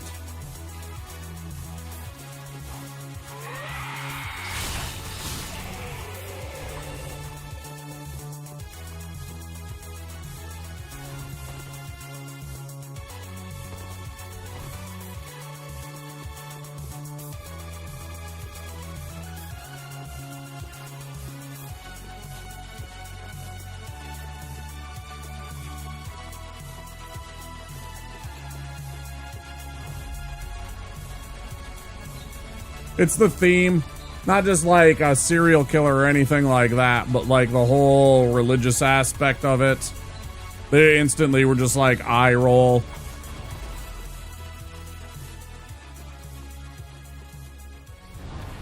the kind of insane idiot that's, you know, a religious zealot. Just turned them off from the entire thing, apparently. Where they were just like, ugh. So they just didn't. And they went to the theater. They paid full price for this. They went and watched it in the theaters. You know, they weren't even like fucking, you know, Netflix couch jockeys fucking calling it out when they, you know, didn't really pay for the movie. They paid for that movie to be made with their money, and I'm just like, okay. Because they're big into, like, the Nick Cage arc, where he's been doing, like, the weird movies and stuff like that. Partly because he was under, you know, financial burden. Partly because it was just fun scripts that he wanted to do. Stuff like the Color Out of Space. Fucking fantastic, creepy-ass movie. Right? Mandy. Mandy is so fucking brutal and awesome. Panos Cosmatos at his finest. Highly recommend. It's super ultra violent and fucked up and stupid. But man, is that a good film. You know, some of the other ones too, you know, but yeah, Longlegs just didn't do it for him. They were like, even with Nick Cage, it was tough. Who won't say no to scripts leads to some great and awful performances, right? What was the one? Willy's Wonderland, the one that's Five Nights at Freddy's. We watched that. We thought that was hilarious. I have a friend that studies film and has introduced me to a ton of great films that most people never heard of. I have.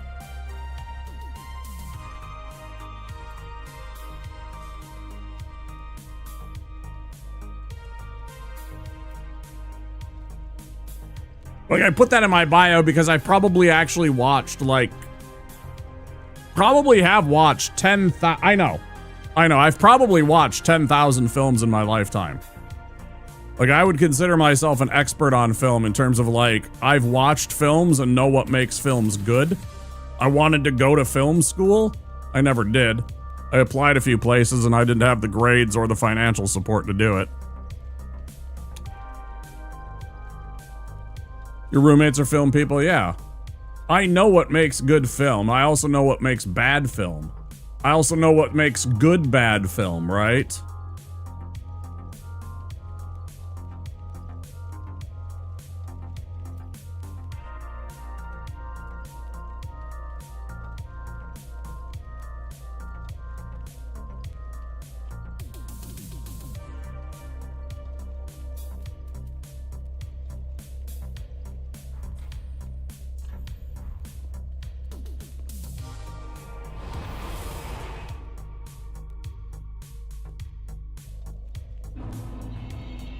Interest in Takeshi? Some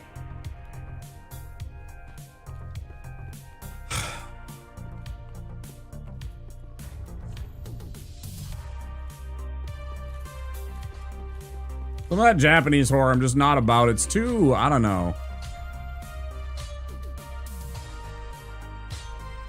It's the same problem I have with a lot of the Italian directors. They love, like, staying hyper-focused on, like, this one thing. And they will just, like, absolutely wear you out and grind on it and stay on that shot. And it's just, like, super uncomfortable, unnecessary. I find it to be in a bit grotesque.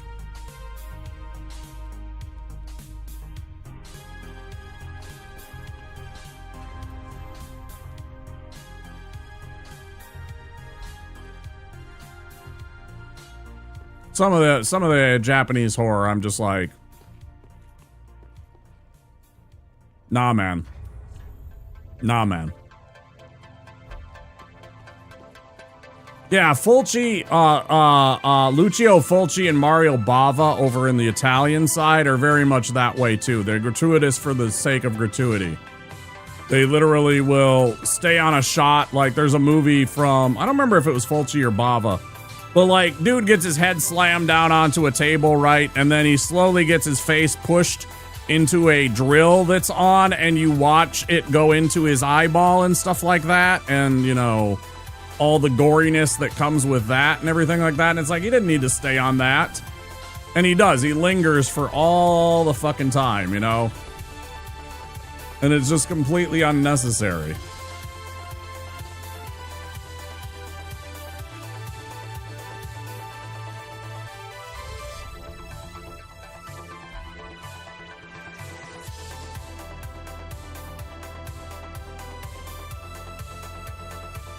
So like I talked about, there's a really bad movie. I think it's called I Should Have Had You Pegged for a Weird Film Nerd when I saw you having an alert from Troll 2, if I'm being honest. I mean, yeah. It's one of the worst films of all time.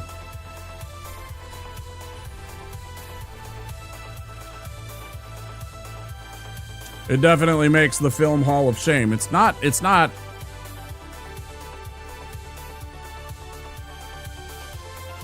for a lack of trying.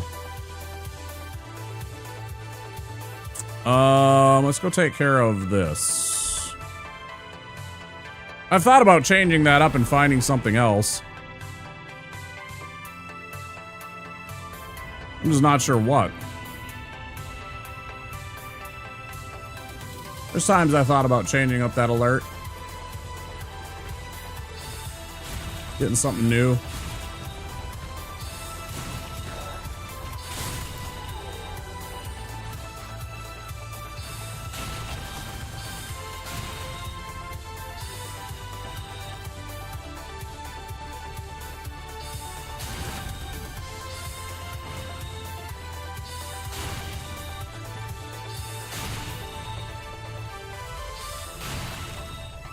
What's A24?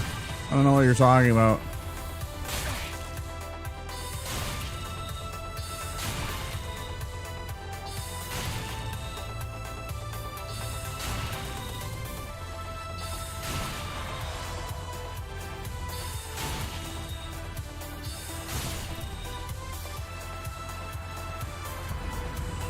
Oh, that's right. They're doing a movie version of Elden Ring, which is a dumb idea.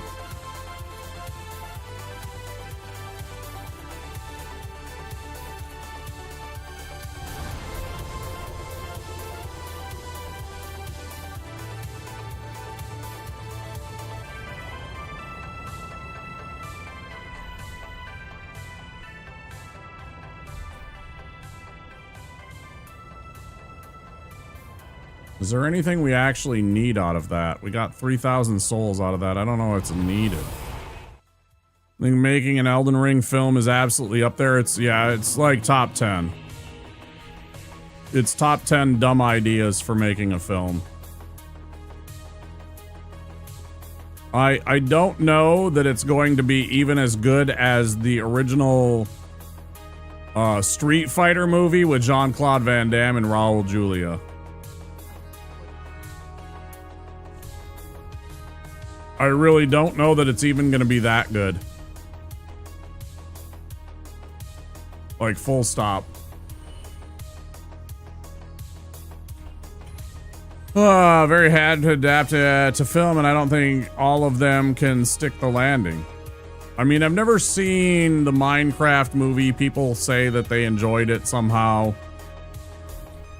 I know there's people that said the Mario film is very good. I haven't seen the Mario Brothers movie. That's the animated one from a couple of years back still. I don't know that I really care. I'm not going to even get Lucatiel's mask this time. I don't know that I even care to see it, but I'll probably see it eventually. I don't even know. Yeah, and we're also getting another Street Fighter film, speaking of. Yeah, that's true. And for some god-awful reason, they decided that Street Fighter, which hasn't been... I mean, I guess Street Fighter 6, but... Street Fighter 6 isn't quite the craze that Street Fighter 2 was back in the day. When that came out and, you know, like the video game and arcade industry was big, it was like a whole cultural phenomenon. You know, and partly because of Mortal Kombat putting all the other fighting games into the spotlight, but... because of it, you know, you got Street Fighter movie, you got Mortal Kombat movie, you know, I mean, there was a bunch of them, so.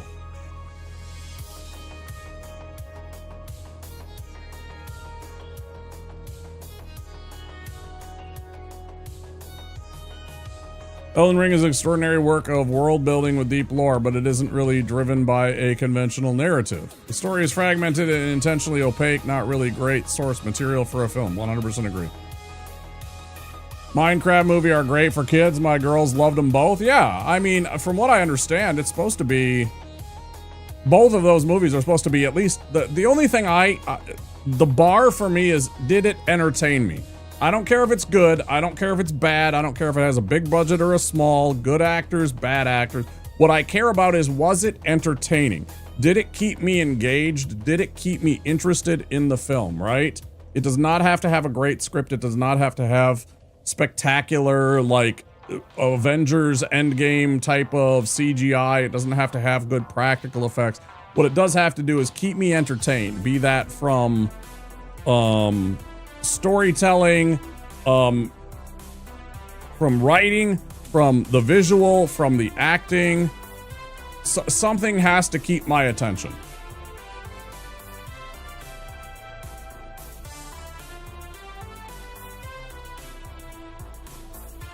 See, I think it's going to be absolutely trash and not worth anybody's time, Smelt. The Elden Ring thing, I think it's going to be one of the worst films that people are gonna... It's gonna be right up there with that Great Wall movie with Matt Damon. Like, in terms of, like, absolute trash that shouldn't have been made.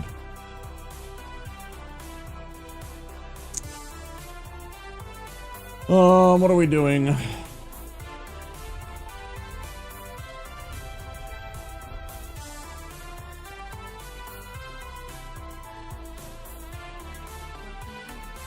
You weren't bored while watching them? Yeah, I'm sure. Not bored staring at Angelina Jolie's acting talent, I'm sure.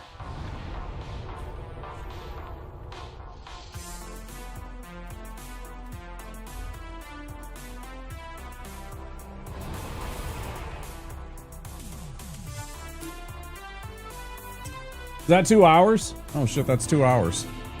All right, we're gonna take a break. Rather than go and fight the demon, we'll do that after we get back from the break. I don't want to do that while blah, blah, blah. I haven't watched Lamb. I've seen the trailer. Not a big into abstract films. I don't think I would like it. Yeah, maybe not. Doom, doom, doom, doom, doom, doom, doom, doom, doom, doom, doom, doom, doom, doom, doom, doom. Oh, I see you put that in the Discord. Thanks, Byron.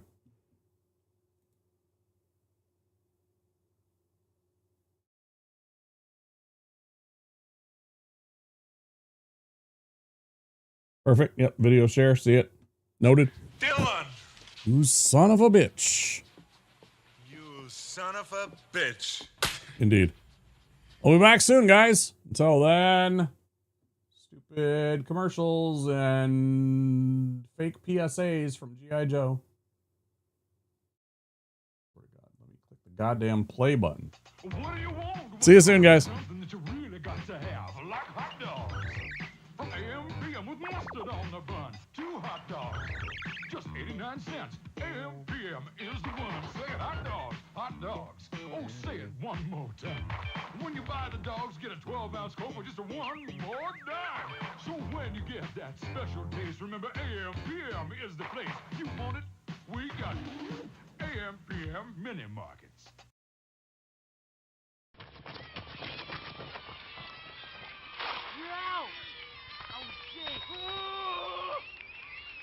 Well, look what we got here. That's right, Billy. I'm back, and I want you. I'm not gonna play. Why not that guy? Because I already had him. That's right, kids. I already had him. I don't think so. Hey, come here and... Yeah. Okay, I'll play. 1, 2, 3.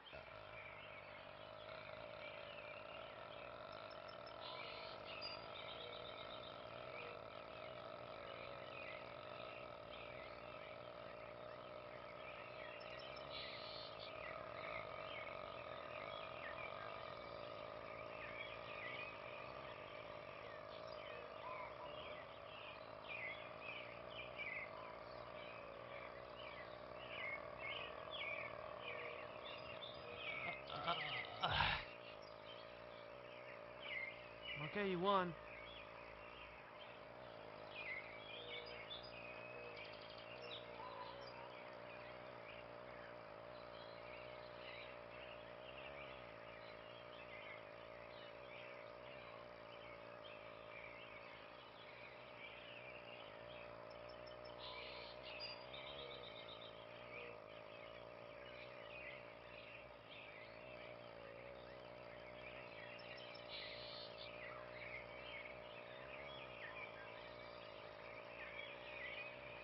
G.I. Joe!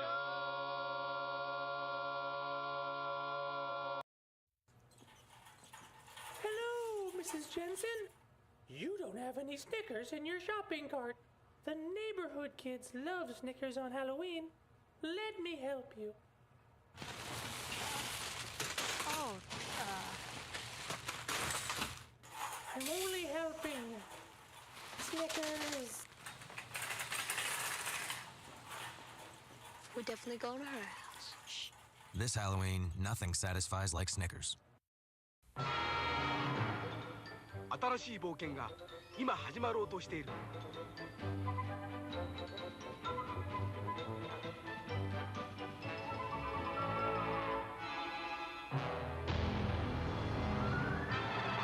愛よ、勇気を奮い立て。僕らはマリオと強くなる。テクニカルファンタジーゲーム「スーパーマリオブラザーズ3」。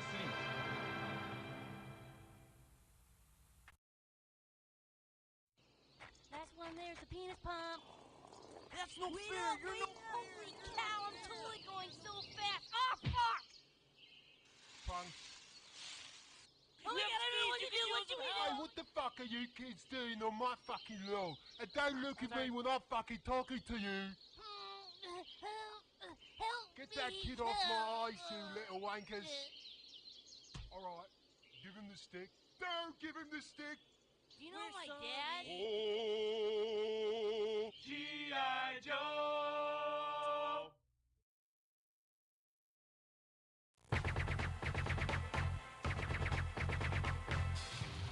Groovy.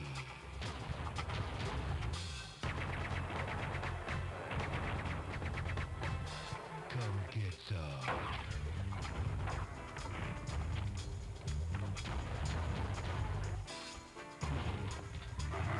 Hail to the king, baby. Groovy.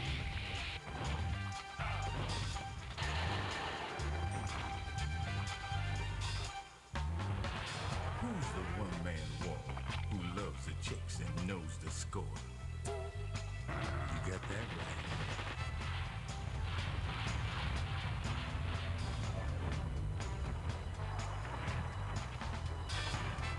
Who is the man who would risk his life to frag an alien?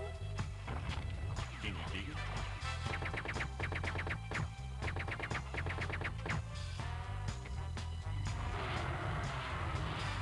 Who's the cat that won't cop out when there's danger all about? Right on. They say this cat Duke is a bad mother. But I'm talking about Duke. He's got freaks on the run, but no one understands except his gun. Get some.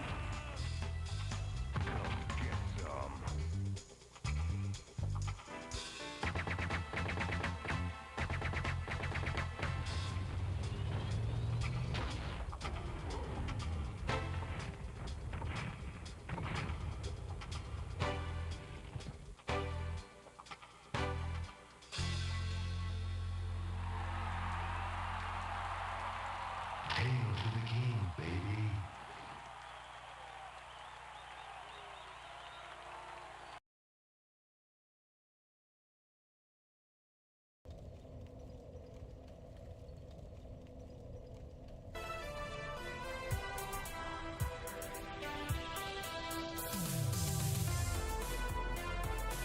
Ugh.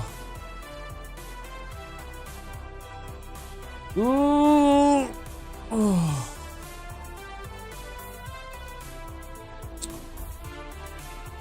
Okay, let's go fight the demon.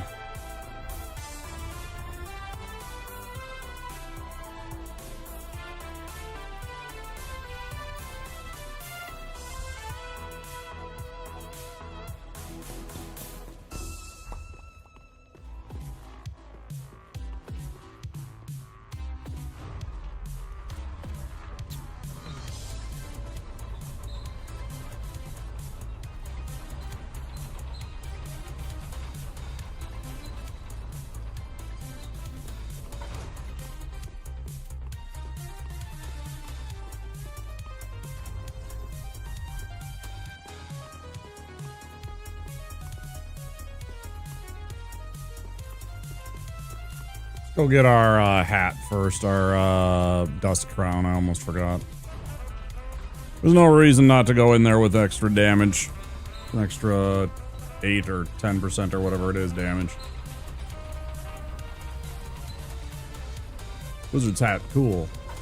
Wizard's hat don't give bonuses to my stats.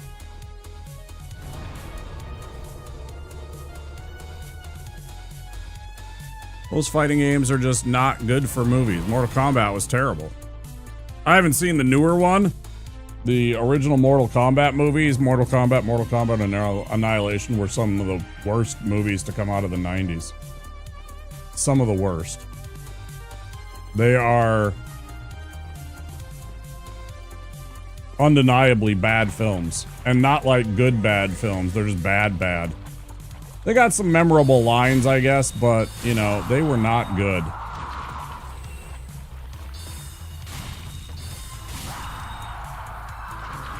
Everything from the bad Goro to the end, to the cheese, to the bad casting decisions.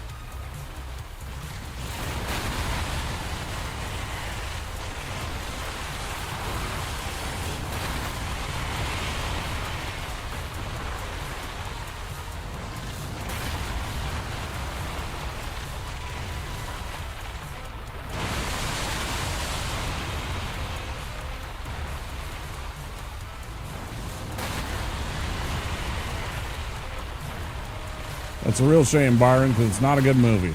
It's not even a good bad movie. It's just a bad movie.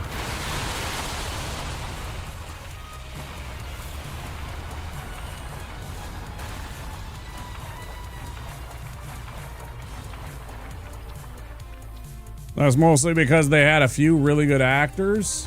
I think Street Fighter was just as bad as Mortal Kombat was. I think John Claude with his terrible deliveries. I don't think he should have been Captain Guile. I think Raul Julia was about the only bright spot, and that's because he was just like, he realized how bad the film was, and he just was like, fuck it, I don't even care.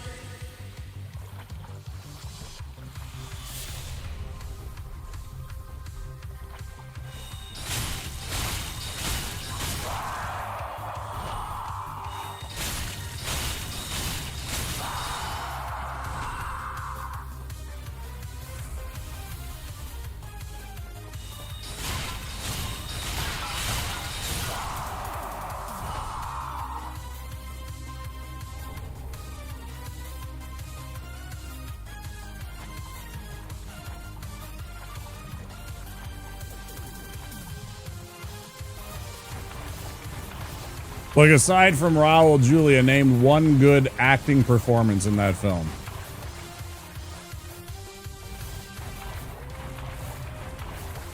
Van Damme was one enough cocaine to fuel a reunion tour for Whitesnake during production.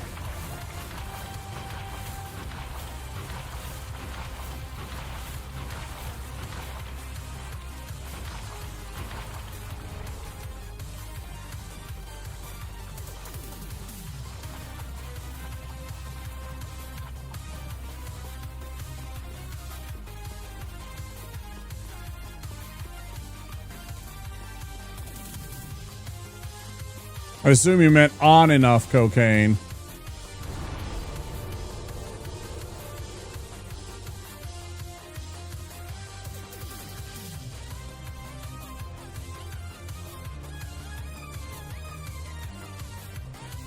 I hated Christopher Lambert as Raiden. Absolutely hated him. Probably just the right age when I saw it. That helps.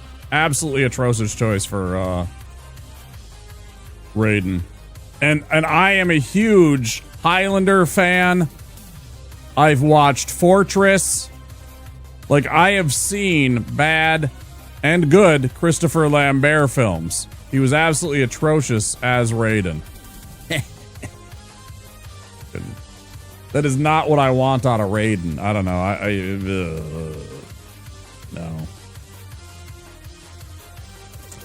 Nope.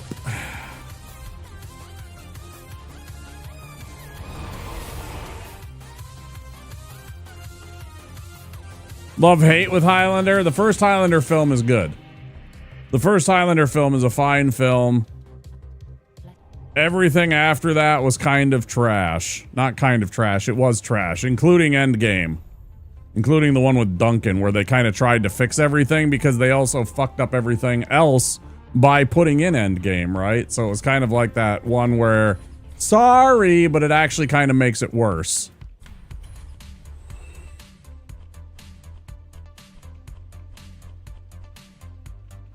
Like, they could never make up their mind on what they were actually trying to tell as a story. Brings you joy, that's fine. It entertained you, right? That's what I was saying. But make no mistakes about it, Byron. That is a bad film. And again, not a good bad film. It's just plain bad. It's okay to like bad shit. But don't live in denial about the fact that it is bad.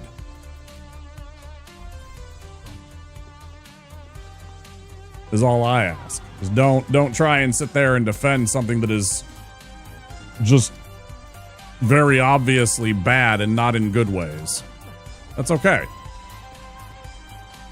It is an indefensible film.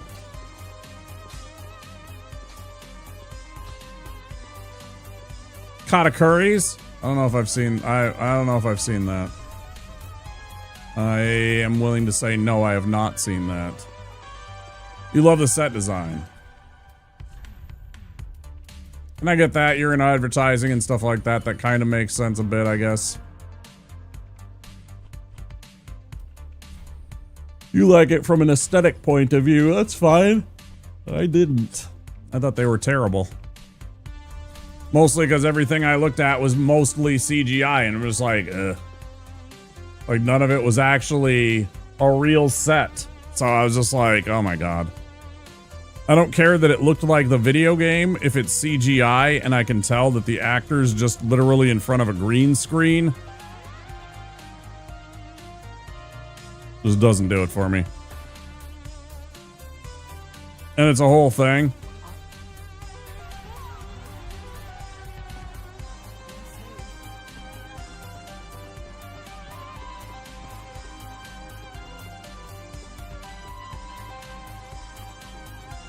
It's just I have my doubts from somebody that makes something as fucked up as Addition. That's all I'm saying. I have my doubts about anybody that was like, I want to make this film, and then anything after that. I'm just like, I don't know that I want to watch your films because that's really fucked up, and I didn't enjoy that particularly. It was a good film, but again, it lingers on shit. It's very deeply disturbing. I didn't care for the graphicness of the violence. I think, that, again, it was way over the top where you didn't need to do all that, but... Full of practical sets, there are a number of times I can point and be like, that's CGI. Egregious stuff, but he also has some weirdly enjoyable gems? Probably. I might have even seen one or two of them, I don't know. We watched some Japanese films. What did we watch? Like Spider something, Spider Prisoner 30 something. That movie was fucking stupid.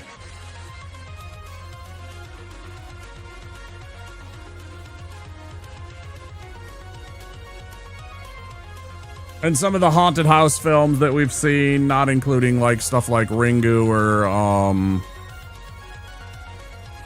or The Grudge or anything, like other stuff. And I've seen Tetsuo, and I've seen Audition, and I've seen Old Boy. You know, I've seen some of the fucked up Japanese films.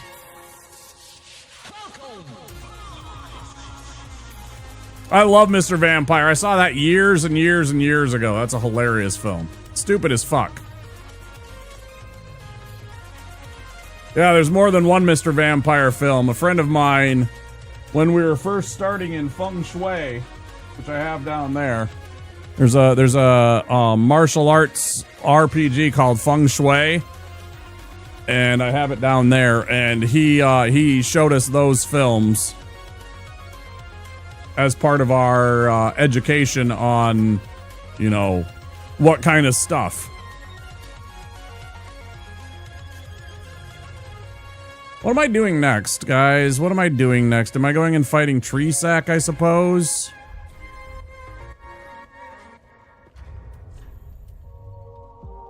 No, I gotta fight the demon. Demon. Orders.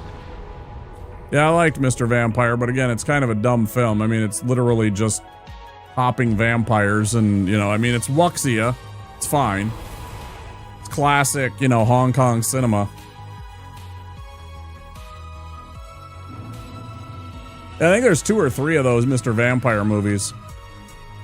There might even be as many as 5. I don't know.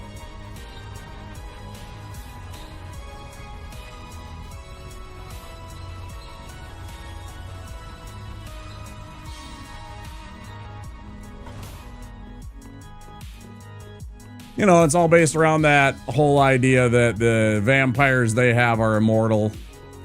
All you can do is, like, put them in stasis, essentially.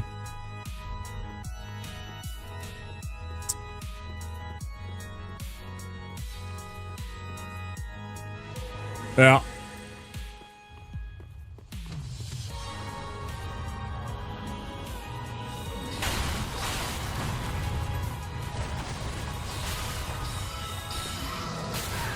I rolled.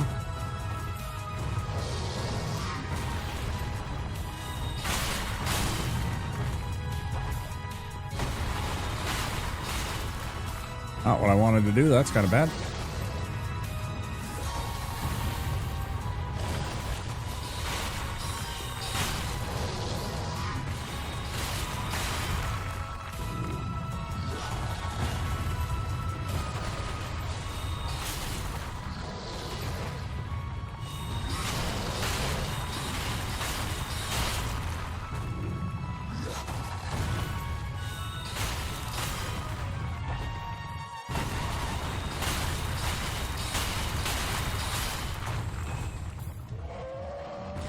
A little no sleep last night, so I'm going to take a nap. Maybe catch you on the flip side. Yeah, maybe. We might still be at it. You never know.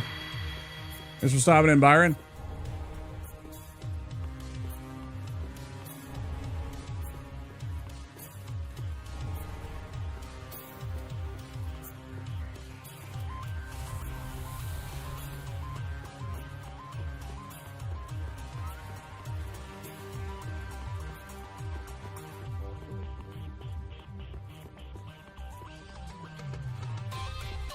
Oh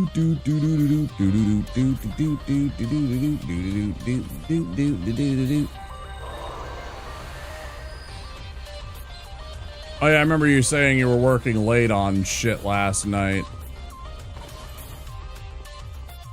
I was about to ask why no sleep, but then I remembered you said you were working on something very late.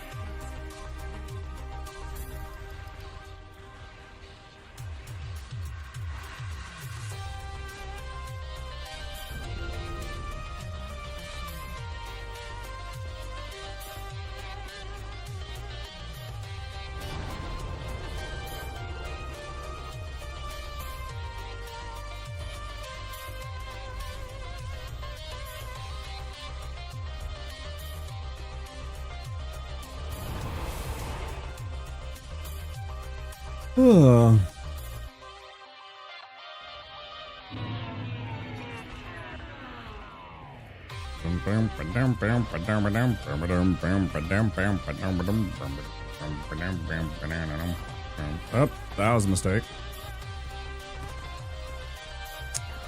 Why did I roll when I could have just fell off and taken no damage? Did I say fallen off? Fallen off?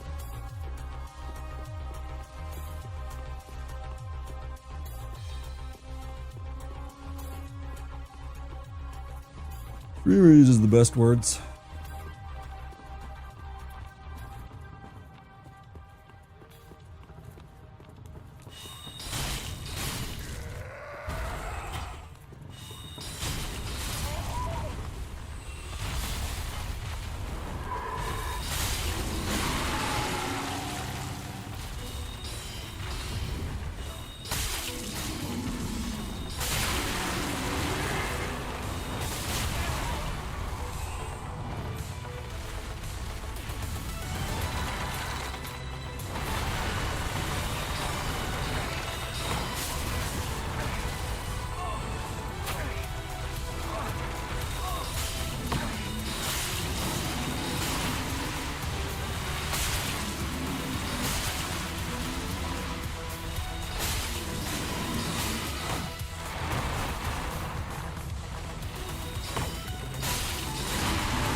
I was like, wait a minute, why did I lose tracking and targeting? Oh, because he's dead. Well, that makes sense.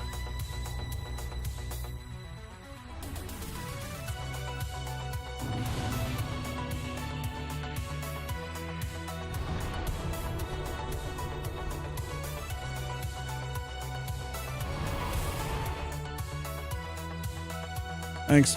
Appreciate the GGs. Yeah, I did all right aside from maybe... Actually, it was pretty good, wasn't it? For the most part, I avoided taking damage on just about all of the attacks. There was some that I took a little bit of damage, but nothing really serious or threatening. Just annoying. Pretty clean, yeah. Or I think back on it, I'm like, wait a minute, I actually don't think I got hit really. Like, he did a couple of points of damage to me, but he definitely didn't, like, clobber me where I was, you know, quarter of my life or something like that and in danger at any point. Not really.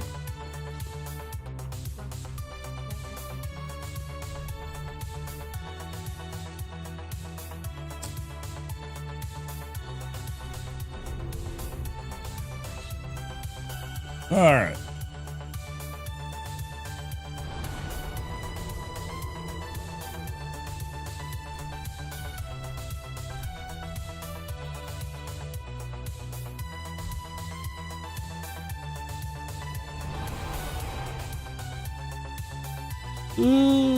Some days when I work my core, I definitely do a little too much with my shoulders, I feel.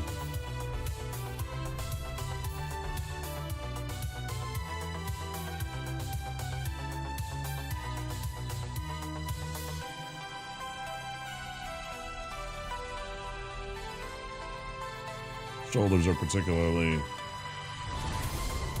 annoyed with me today.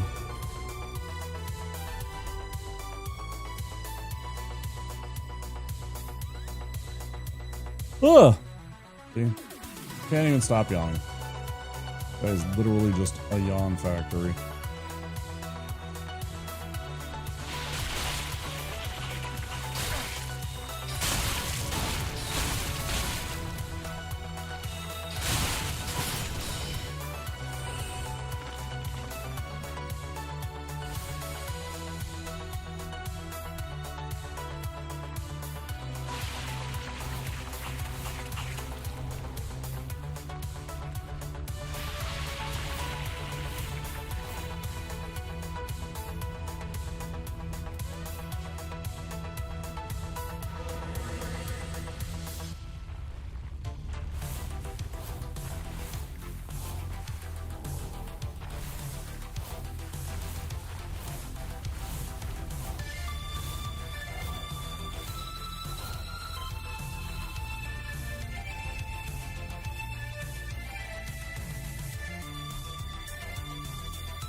Bum bum bum bum bum bum bum.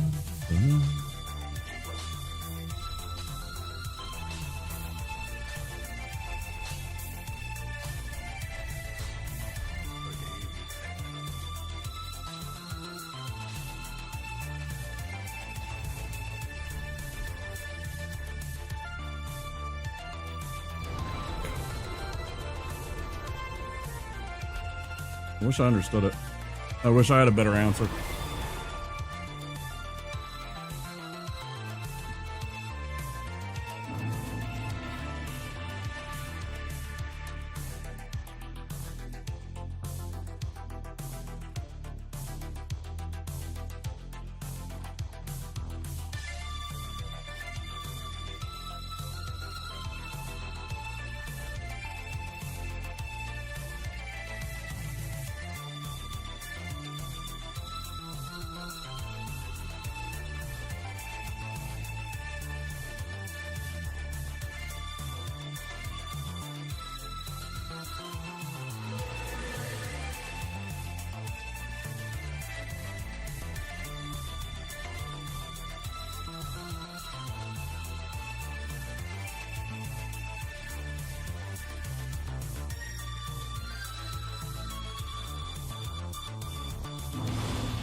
We ain't gonna do much of this before we go fight Abyss Watchers.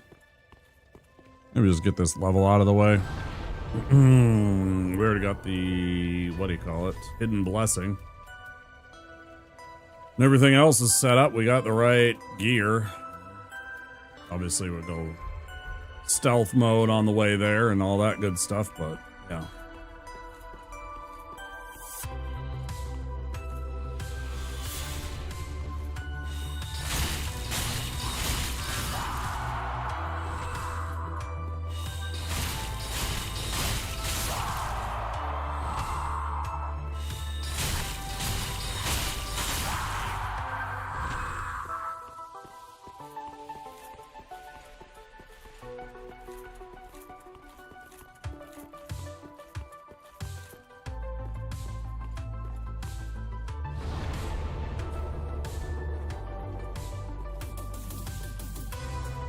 $7,800 more.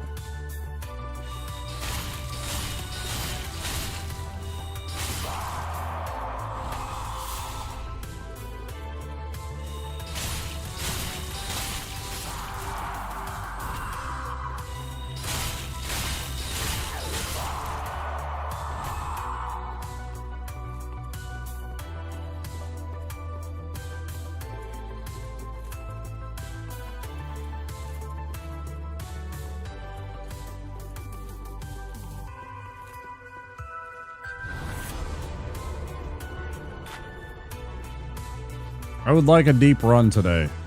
I would like to get to Pontiff or Yorm or one of those kind of things. I don't want no bullshit.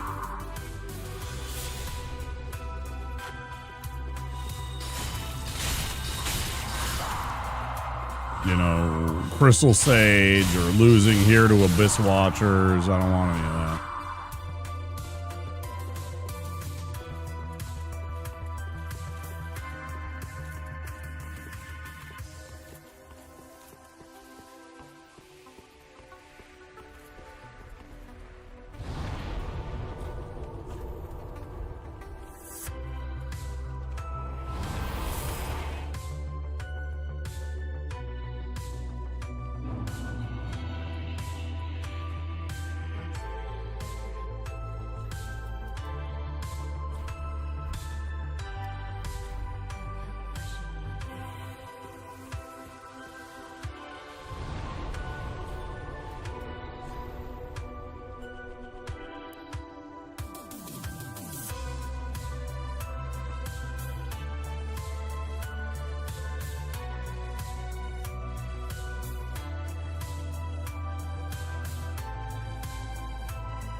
Weird for Magic, the AI in Phase 2 can just get super spammy and sometimes difficult, yeah.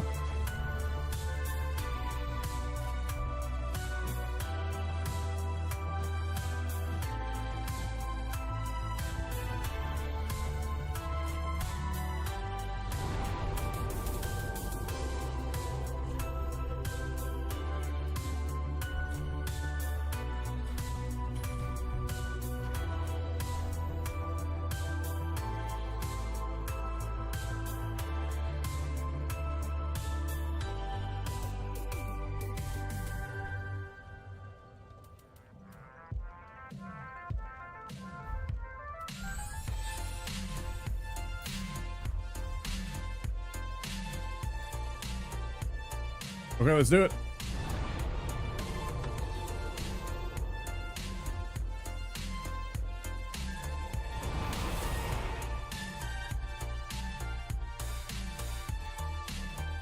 What about Smoldering Lake nonsense? What are we talking about Smoldering? Oh, I forgot to level up. Because I wasn't sure. I'm just going to get the, I completely skipped it. I saw the iron, I thought about the Iron Shield, and it doesn't have the same requirements. But I know the buckler and I'm comfortable with it, so I'm just gonna go with that. But then I forgot to actually level up. And dexterity score the one. Ooh, wait. Nah, we'll get it after. Doesn't matter.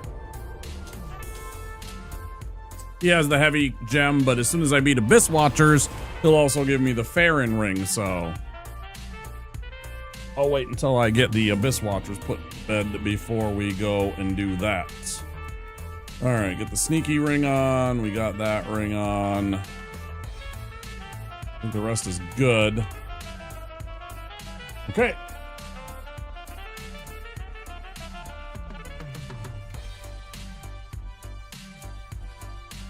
Done it a million times.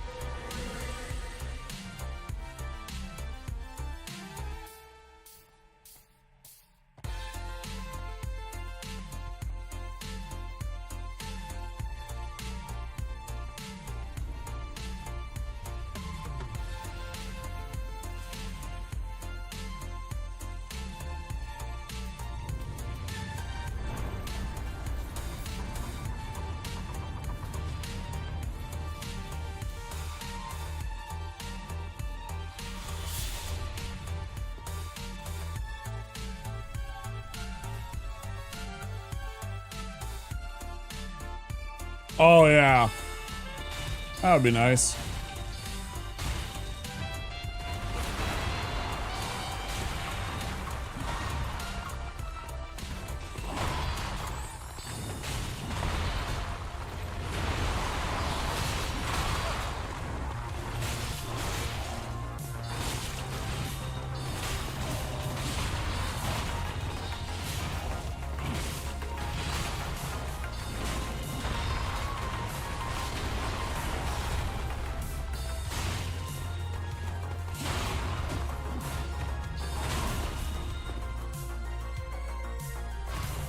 Might have got that blue off. We'll see.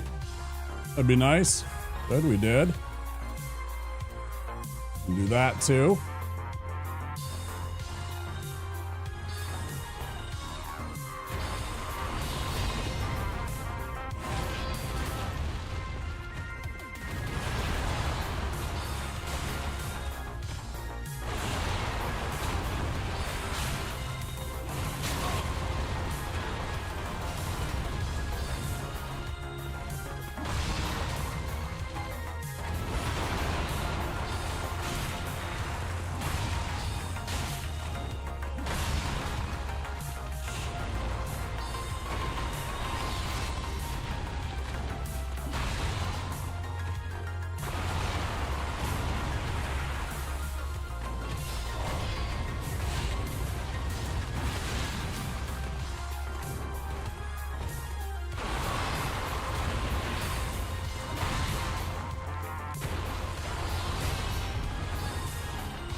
Like, I hate when he starts actually, like, somehow magically dodging the attacks. Like, he's still in an animation, but he just like, fuck it, I don't care. Or like that, that's cheese. I'll be back.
Not very happy.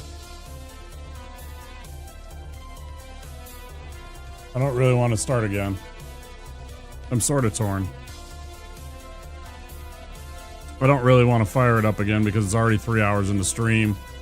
I know that that would mean that I either have to end stream with a run half completed or again stream like I did with Tears of the Kingdom and do 10, 11 hours. I don't know if I really want to do that. I'm not sure what to do right now.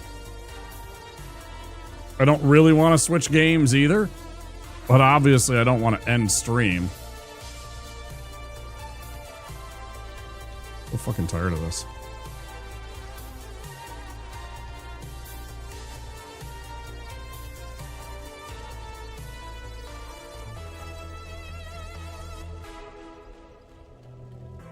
So tired of this goddamn fucking run.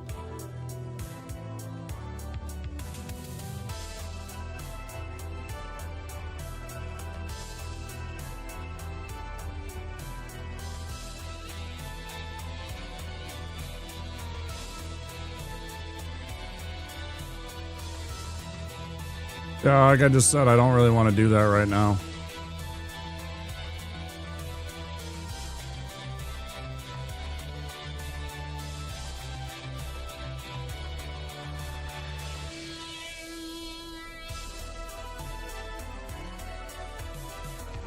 Such a bullshit hit that I took too. That set it all up.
Yeah, thanks.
Hey, King.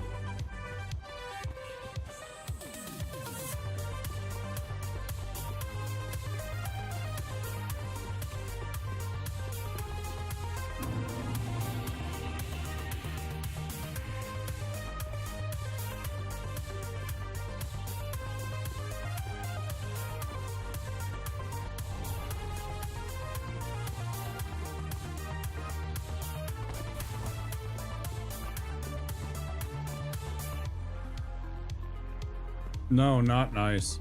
Shitty. Annoying. Boring. Not fun. Opposite of nice in every way. I don't like this run at all. I don't find it interesting anymore. I'd rather I never took up the run.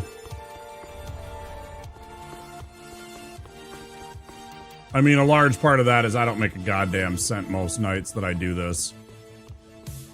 It certainly helps when you actually get making some money doing this shit. Right now, it just feels like punishment for no reason.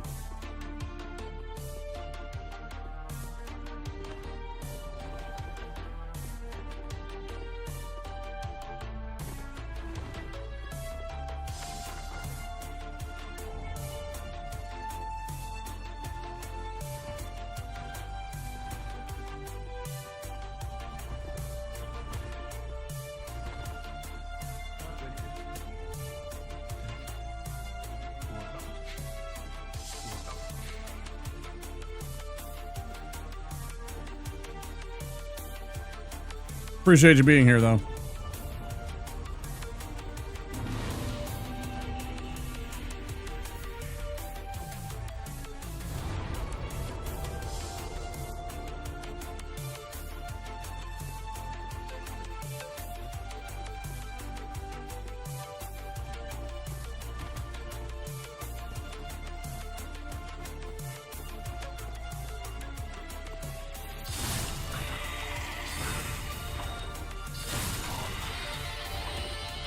I just lost a run about 15 minutes ago, so I'm in a foul mood about it. And it wasn't even really a run because, again, I barely got started, and I'm tired of it. I'm tired of wasting 2 hours of my life and then having to restart all the fucking time. Or 30 minutes of my life, or an hour and a half of my life, or 7 hours of my life.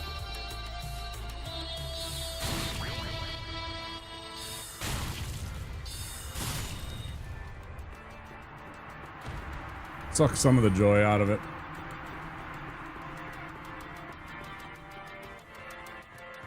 I don't even know if I'll cheer when I actually finally get the run. Tough to say.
I'm also sad because I know most likely there's probably a 75% chance that the buddy that's going to pick the game tomorrow isn't going to pick Elden Ring, even though it's what I want to play.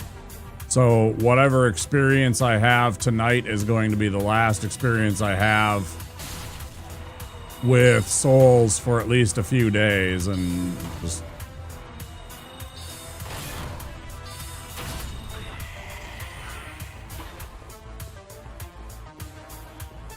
You know, if I played a little seamless co-op with some of the homies, I'd probably feel better tomorrow after this bullshit, but the likelihood is I'm going to finish either not at the end of the run or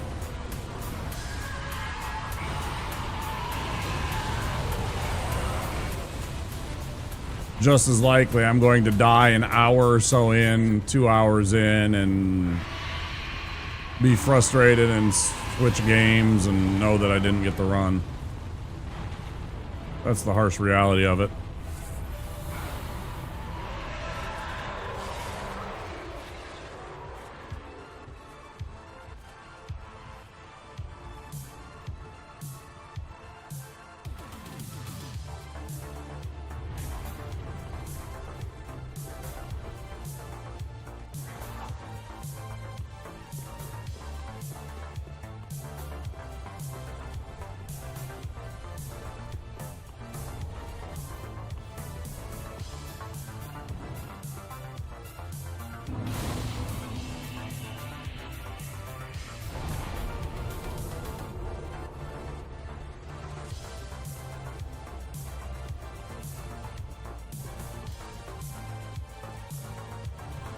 I appreciate all the people that are here and all the conversations. I just don't appreciate the gameplay anymore. I'm just tired of the fucking mage build. I'm tired of fucking literally being two-shot by certain enemies.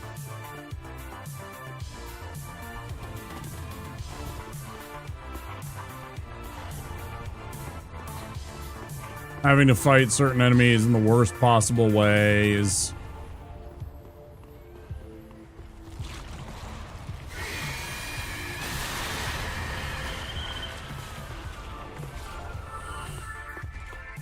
Some enemies we have made inconsequential in terms of the fight, but they're so fucking boring that it's just not interesting at all.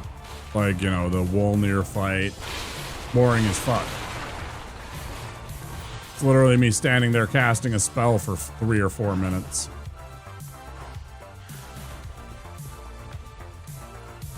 Loses the luster after you've done it too many times and it's just not interesting to you, you know.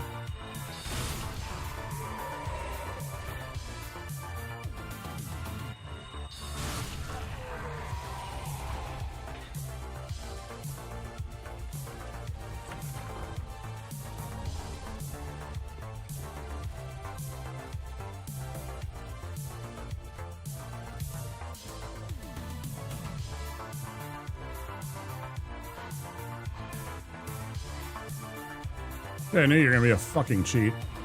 Fuck you, piece of shit.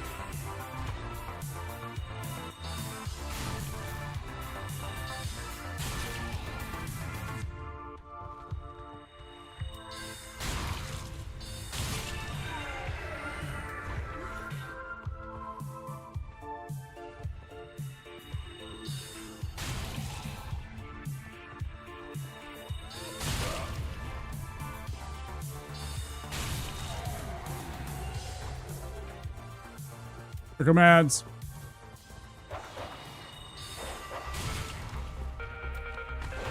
Horribly timed. Yeah, we're fucking completely dead here.